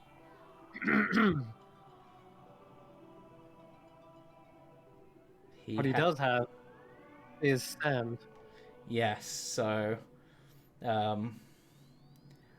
I will focus on the sand and basically try to shape the divine positive energy into sand, using that as like my image in my head, because obviously as the lightning hits the sand, it turns into fulgurite. So, and the lightning has passed through that positive energy and now into the minerals, and sand would be a mineral, so that kind of works.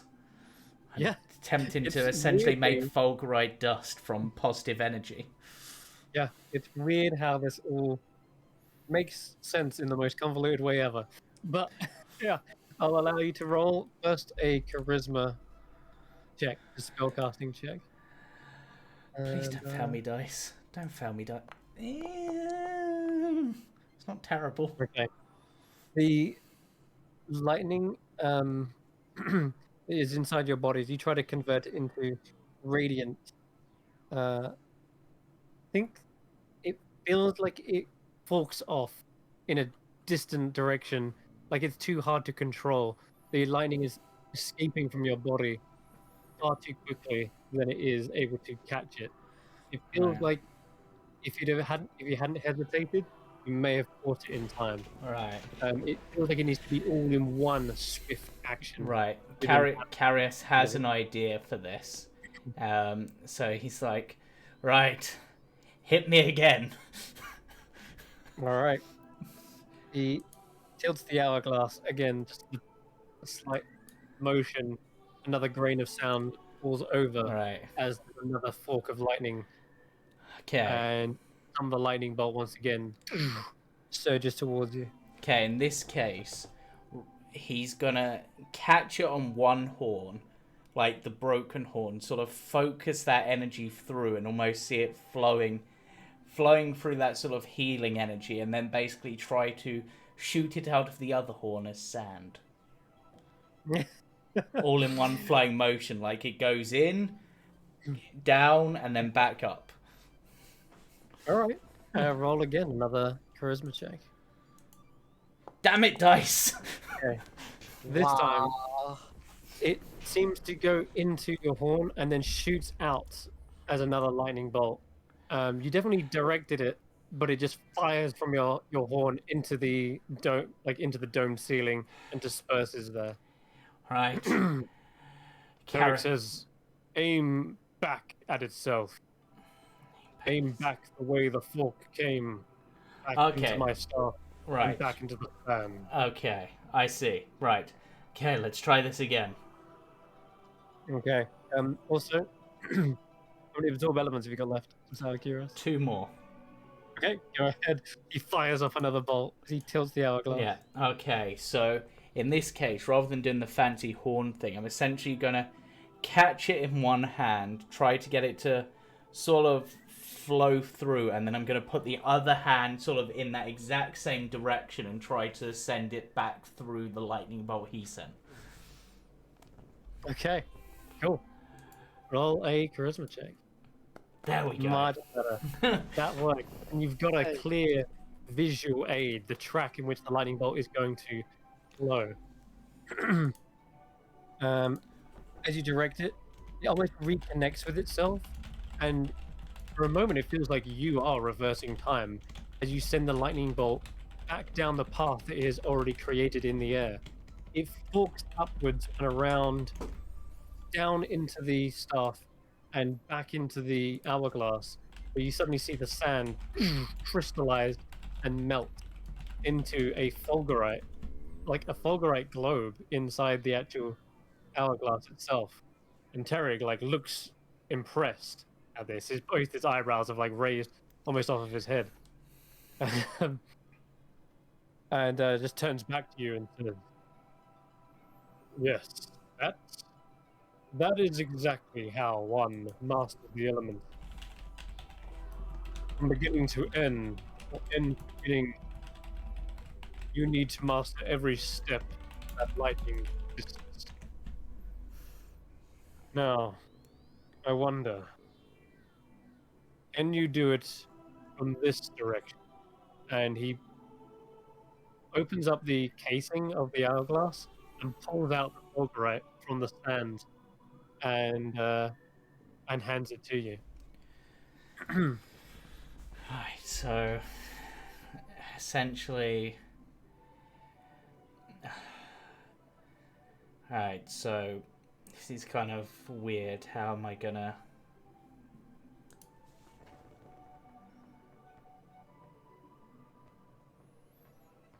How am I gonna do this?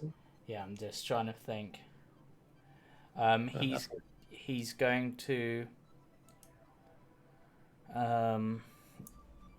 So obviously at the moment it's only just turned into fulgurite. So in a way it's solid, but I imagine it's still hot. Oh yeah, definitely. Yeah, it's definitely got a Right. heat. Okay. So essentially, what Karis is going to do is he's going to try to focus that heat almost, and use that to try to essentially thinking on like how lightning works and like seeing it in like this slow motion, like the vibration of particles, etc., against each other. He's essentially going to try to use the natural energy in him to try to essentially stimulate those particles and then almost try to absorb the fulgurite into him, as like he almost tries to heat it, like make it vibrate to the point where it's no longer a solid. Okay. And then try to absorb it into him and then fire it off as a spell. All right. Which I'm just going to say it'll be lightning bolt in this case. Yeah. So the spell, if it's going to be lightning bolt, roll that damage of your lightning bolt. Okay. I'm not going to place the measure template. Damage. Should be able to click damage fast. It says MIDI no template seen. I'm guessing because I didn't put the template down. Yeah, probably. Just roll 8d6. Yeah. Okay. 8d6. 28. Okay. Okay. And what else do I want to do? Oh yeah, that's right. I want to roll my 8d6.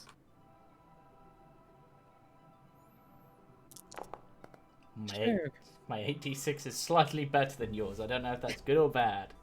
It is good. Now, remember last time when you've already done this step. I'm not going to make you repeat it all. But effectively, what you're doing is this is the tuning. In a way, you want to make sure that fulgurite is at the right power level which you want to heat up. You don't want to shatter it and just completely destroy it. And nor do you want to slowly wean out the energy, because it won't have the volatile effect lightning literally has. Yeah. So you try to match it as close as possible. That looks as close for me as anything.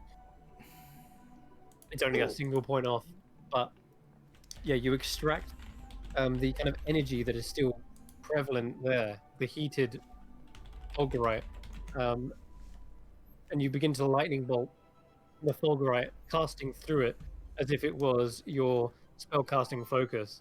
And it's the weirdest thing. The whole lightning all around you, that charged fork that exists over the dome, all of that feels like it could actually still be your arcane focus as well.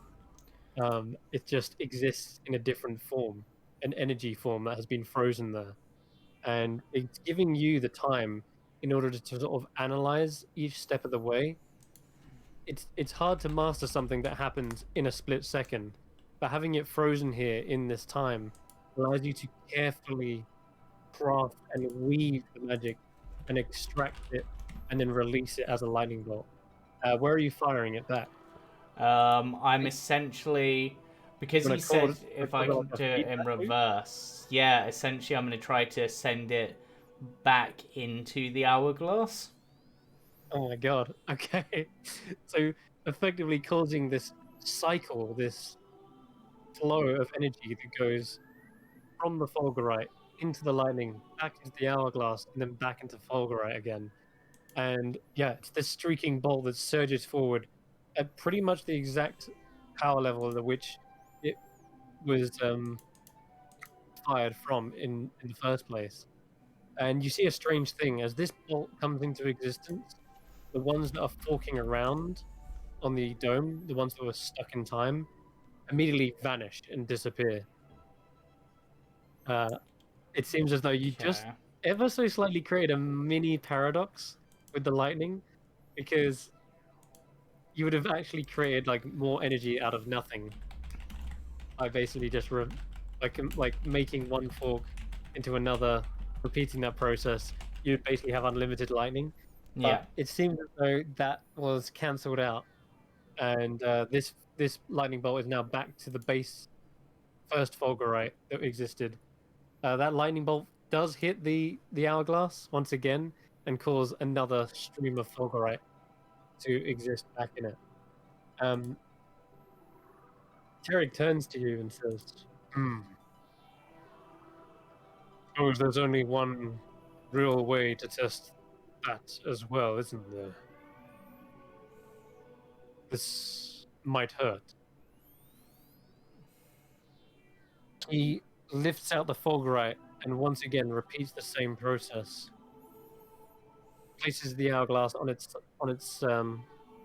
head and slams the staff back in. The new fulgurite that you just made, that's been reversed, Yeah. and as it shoots up into lightning into the air, Terrig will catch it on the end of his staff, twist it, and direct it right back at you. And yeah, you can make a dex save for this one because Yeah. it is an full-sized bomb firing back at you. Right. Uh, see, Karis is just like, wait, what? And then he's just like, he just stands there and sort of tries to take it as best he can. He's not going to cast any spells or anything to defend himself. He's just going to try to take it. Okay. Oof. Oh. To be honest, I might not have beaten Terrik's spell save with a 20, and that's terrifying. You actually. Let me just check. Actually, where is Terry? You did not actually pass his save. It's very scary, but yeah, I would just remembered it would be his save, wouldn't it? Because he's the one casting it. Yeah. But it is, in a weird way, it's your lightning bolt, but he's just reversing it back Yeah. at you, and the lightning bolt strikes you with full force. You are unable to dodge out of the way, and it feels 10 times more potent than what it has ever felt like. Even though it looks like the same amount of damage, or rather, maybe it's a bit more because apparently Terry pumped some extra in there. But you are unable to resist this in any way, shape, or form. Your your normal storm-like herald, and like you're a storm Storm sorcerer. sorcerer, yeah. You normally have resistance to this. You feel the full force of the storm electrifying your every bone. It is insane how much power is surging through you right now, and you felt every inch of it. You are reduced to 3 HP.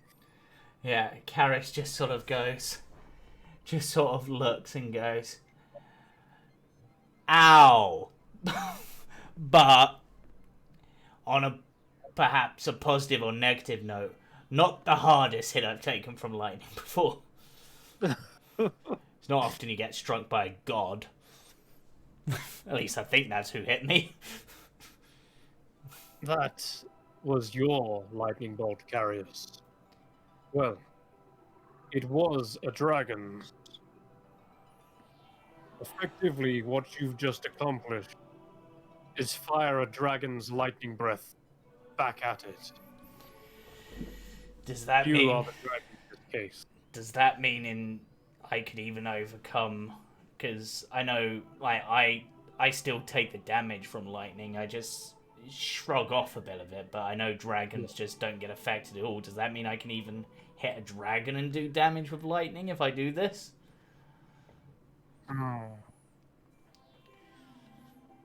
Interesting theory. depends on the blue dragon or the brass one. I think it's copper, maybe. No, it is Cop. brass. Yeah, I can never Copper's remember. acid. Yeah, I can never think it's remember brass. between copper and brass. They're the two that I get mixed up the most. Though copper would make sense to be electric because it's a conductor. Oh yeah. No, you're right. Does make sense. Brass use fire. So Which, yeah. or is Copper. is bronze acid? Um, bronze. Let's find out. Because one of them Bronze is acid. Bronze is actually lightning. So he says whether it be bronze or blue, depends on the type of dragon. Oh, then copper Do are the acid one. That's I can see why. Chemical wise. um, he seems to agree. He seems to say potentially yes. That does seem to be more potent than I have ever seen lightning react before. Huh. Now I just have to be able to do it consistently, I guess. That will take many years to master. Well, Or with your potential, perhaps all you need is more lightning bolts slammed into you. I mean, I'm all for that, but I might need to go sleep this lot off for a bit. Seems, I kind of had a spar with your apprentice, Mox, hiding away in says- his resilient sphere. this chamber is built to contain time. No paradoxes can be created within it, which is why I set up the barrier around this hourglass. Time should not be broken so long as the hourglass remains intact. And he brings up a staff, again slots it into the top of the hourglass, and see. There we go. As he does that, you see everything is being reversed in time. Although you're completely aware of it, it doesn't feel like memories are being stolen from you.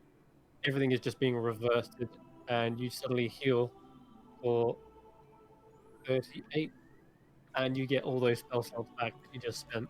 Yay! Which was like three first level and Yep. a third level. See the same lightning surge from you back to the hourglass, and again, back again. Yeah. So A essentially, sparking has he just erupts put around me you. into like?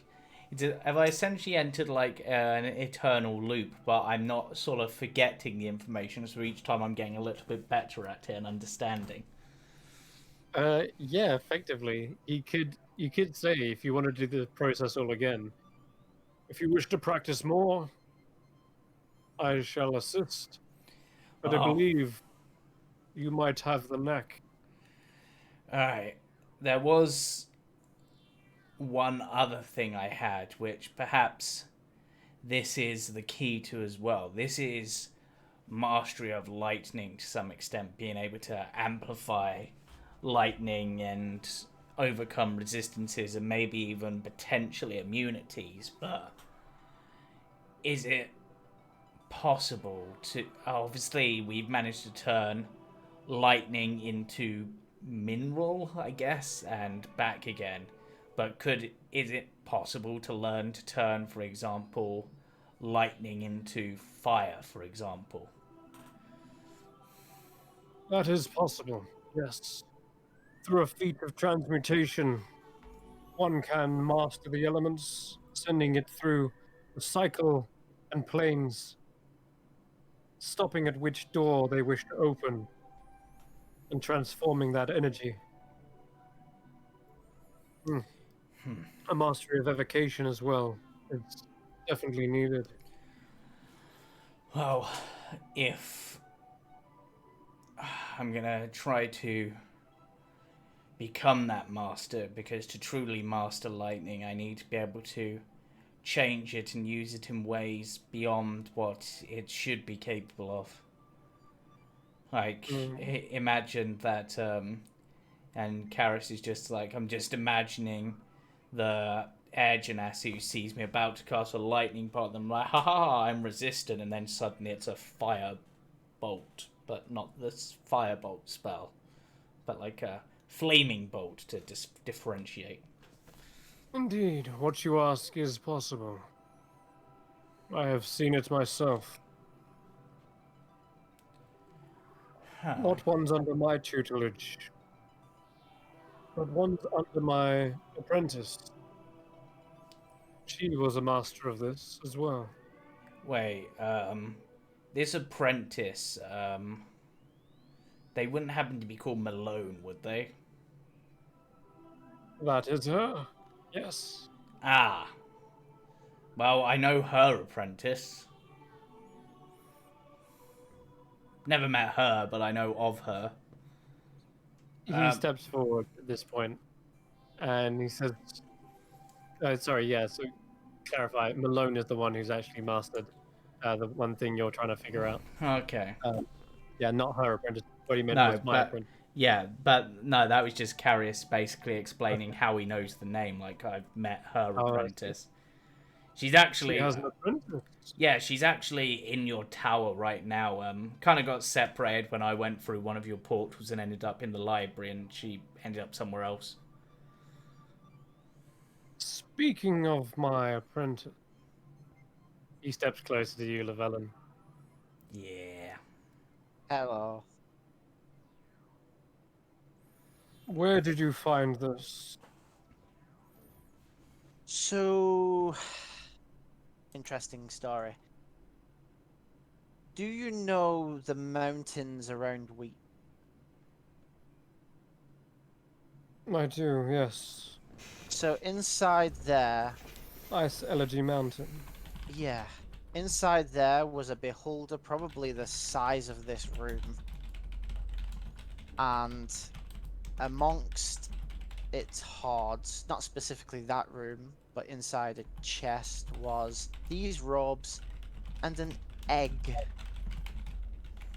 But apparently these robes, until recently when I found out, belonged to your apprentice.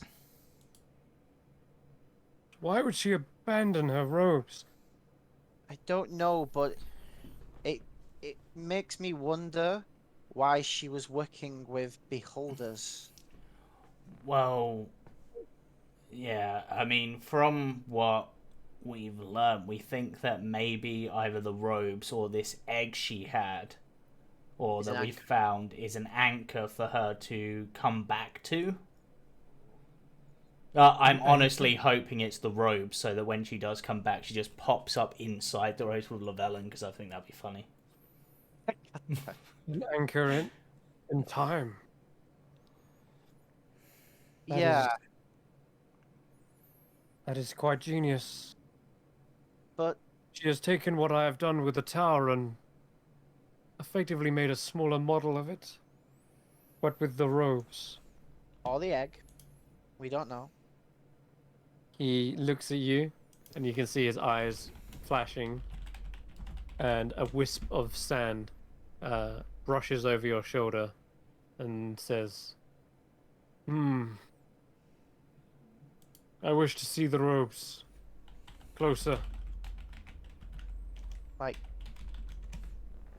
do you want me to take them off? He nods. Yeah. Okay. These are your robes, so yeah. They belong to my apprentice. I awarded them to her when she completed her ascension to Archmagi in the Grand Library. Is there a way of becoming an Archmagi without doing all that? As I hand him the robes. He looks at you and says, You wish to be worthy of them. don't you? I mean, from what I know, the robes believe me to be morally worthy, but I wish to be legitimately worthy. Hmm.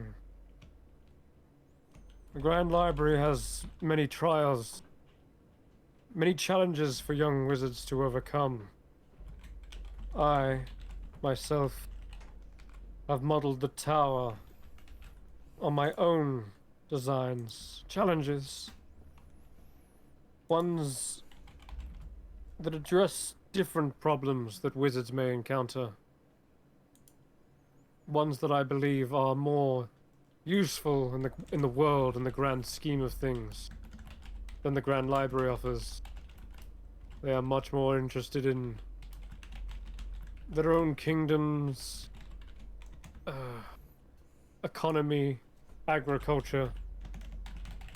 But what I offer is opening your eyes to greater realities, It's planar problems.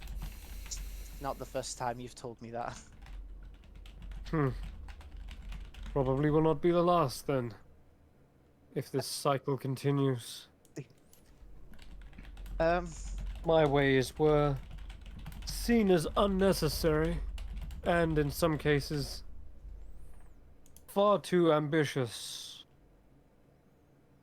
Malone was the last mage I tested before I left the tower. Before they exiled me, that is. Now, they have found their way back to me, and he seems to look over them. there I is a wish to conduct a study on these. yeah. If they are truly what you say, an anchor, then they will need to be analyzed. Make sure the anchor is secure. And as he says secure, he looks and realizes the tear in the back. Yeah. This, Yeah. what manner of creature did this? And I tell him about A the fiend? Bozo tribe. An archdevil? A divine being? And then you say like a Bozo tribe. Says what? Yeah, they're gnomes. Yeah, they were Cursed. cursed by nature. I think it was nature itself. I think they were So cursed by the moon by the moon, yeah. Well, the moon is some and the sort of sun. and the sun. Which moon? The one that got broken, possibly. Ah, From what that I would explain. understand, they were making stuff out of the remains of that, and that got them cursed. That Yeah, would explain why such a small creature could possess such a divine power. yeah. I Not was, yeah.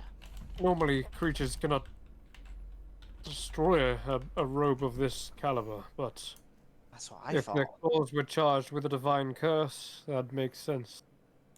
Surprising what you'll encounter in the great outdoors.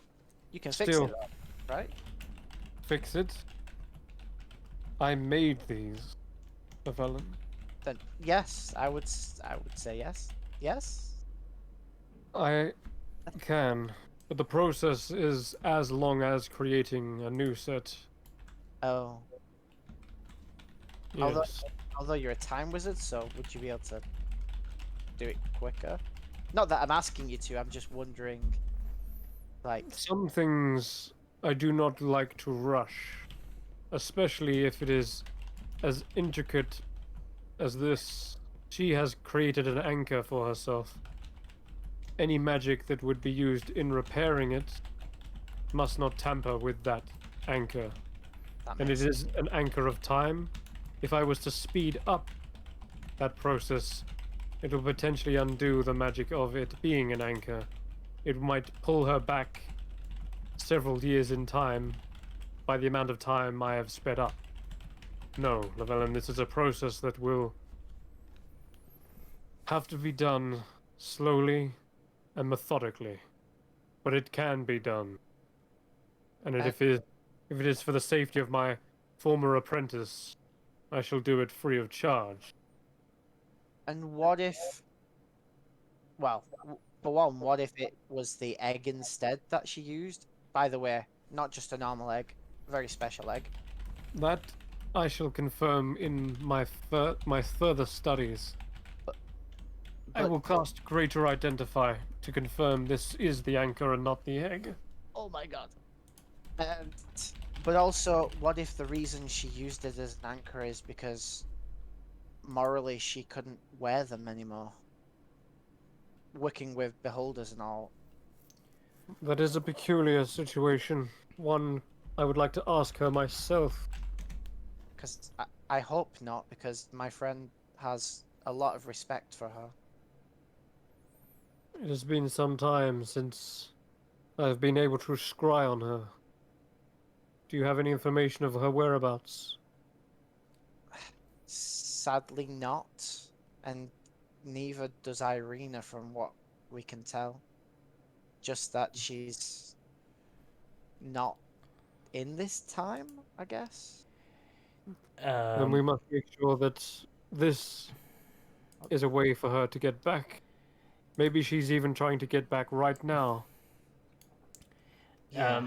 It might be a bit of a stretch, I realise, but as this place sort of has weird time magic stuff, and you've got a sentient item that belongs to her, would it be able to, using this hourglass sort of thing, be able to scry her location, even if she's in a different time? Not if she is on another dimension, another plane of existence, no. Yeah. Which is what I believe is the case, and has been for a long time. She's not on the material, that is certain. If it, I don't know if it helps at all, but didn't you say, Llewellyn, that super beholder was trying to basically create a field of anti-magic to protect the city from something bad happening? Yeah. I guess it was trying to prevent another collapse like the capital city. Like the what? The Like, the capital city of Midra, it's now called the Shattered City. Irina, Malone's apprentice, is the only person known to have escaped from it since the collapse.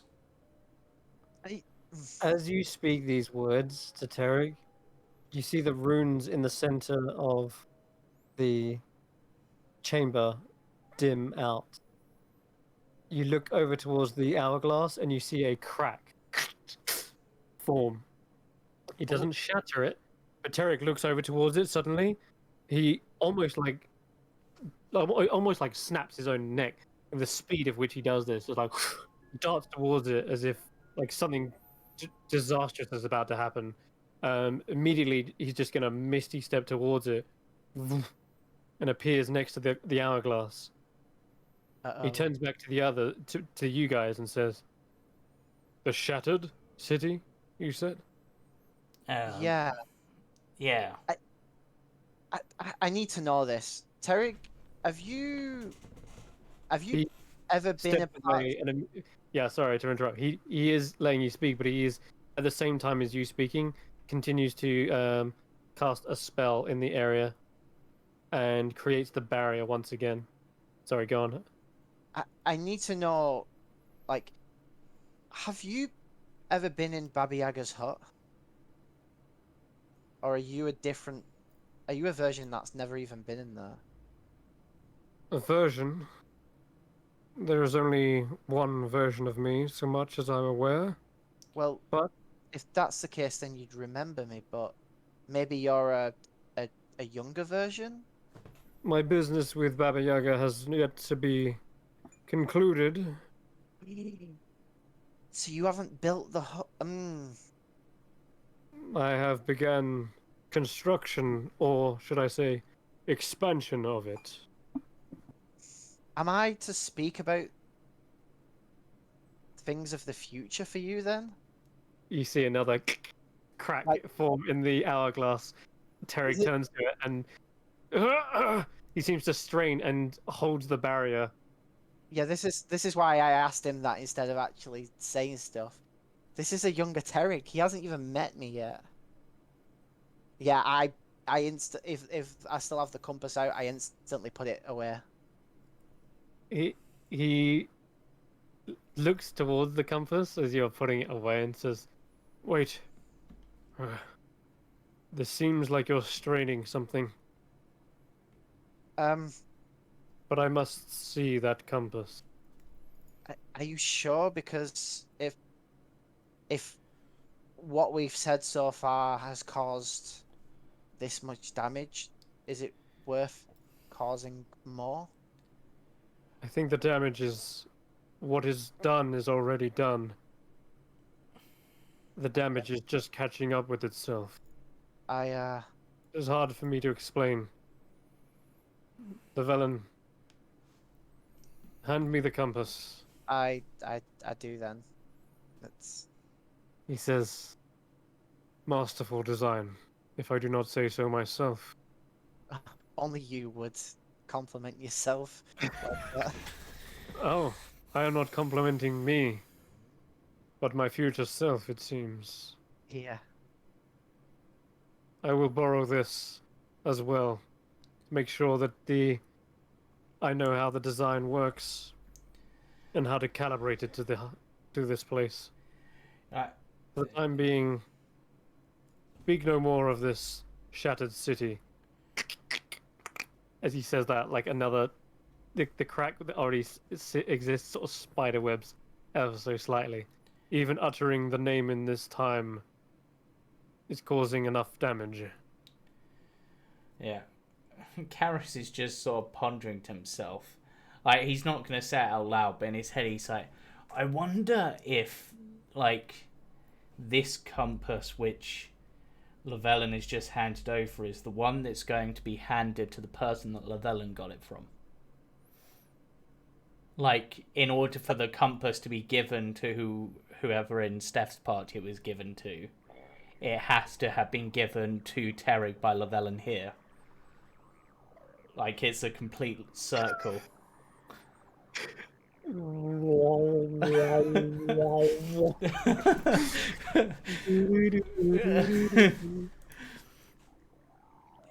Yep, I think on that note, we're gonna start to wrap things up.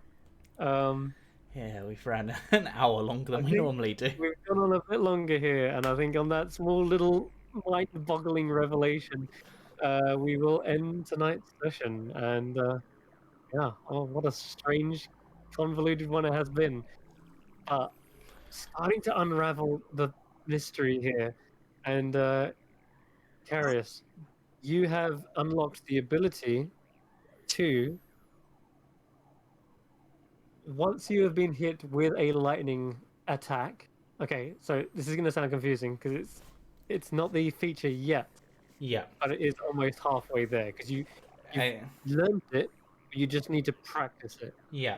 And so when you are hit by lightning, you can then choose to fire lightning back on your next turn. As long as it is your subsequent turn, when you fire a lightning spell of your own, you can choose to ignore the damage resistance to that chosen Right. type, i.e., lightning, and you get to treat the ones as twos.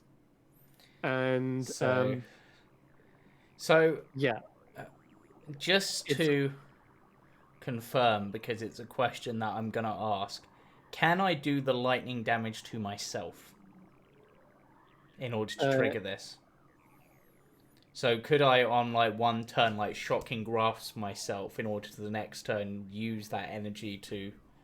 no, It has to be like no. someone else casting it. It has to be the primal raw lightning of a creature, such as a dragon's lightning breath. Okay. So if Because Llewellyn hit me with a that's all lightning you bolt, it practice. wouldn't matter. No, no, Right. because that's from the weave, and what you need is that raw elemental energy kind of suffused with it, All right. and Okay. that's how you kind of convert it into radiant. It's only that's only what you've practiced so far. Later on, you get the feeling that you might overcome that step or that requirement Yeah. and eventually become the elemental adept. Yes. And that's why I named this session Primordial Proficiency, Yeah. because literally a what's the word, synonym, Yeah. an anonym, something like Yeah. that for elemental adept. But anyway, that is where we will wrap up tonight's session. Next week should be interesting to see what the others got up to, and continuing this strange mystery within Yeah. Terig's tower. What is going on here, and what other NPCs are there to meet here? I wonder. We'll Yeah. find Can out. I just say though, going off what James said about that compass, Hmm. that means technically because of the book, that means I beat Glory here. Do you see Gloria here? Well, and he wasn't in the. Well, we haven't been everywhere, but he No, had. but no Yeah. tiefling has been here according to the book. Yeah, Yep. I'm No the So first tiefling is tiefling. I still beat Glory here, You beat Glory. and then he'll come here with the compass that was given to me, and then and it'll still probably be a younger version of Terig, so that means it'll go round again. Yep. Oh my god, it's like a Yeah. figure eight. And perhaps, Three and compasses. perhaps the reason that this one or that one is more complex or less complex is because this next Terric, when Glory gets here, will be a slightly older Terric, so he'll be able to refine it and make it simpler. My God. Now we're thinking in 4 or possibly more dimensions. Because he's seen a simpler version, therefore you'll be able to refine it into one. Yeah. Mm-hmm. That's why he's borrowing it, because he says he wants to make sure that it's all up in good, proper use and stuff. Anyway, Yeah. oh man, this is getting too much for me. Yep. Even I'm struggling to piece this together, and I'm the one who put it in the first place. Anyway, Right. we'll catch you next week. Tune in on Sunday for Baba Yaga's Dancing Hut. Well, who knows? Yeah. Maybe you'll see even more of Derek. There's always a chance. Yeah, more Terry. Ah, He's there's- everywhere. He's in other timelines. He's in other dimensions. It only makes sense. Or does it make sense? Right. See you next Bye week. bye for Bye-bye. now. Timey-wimey.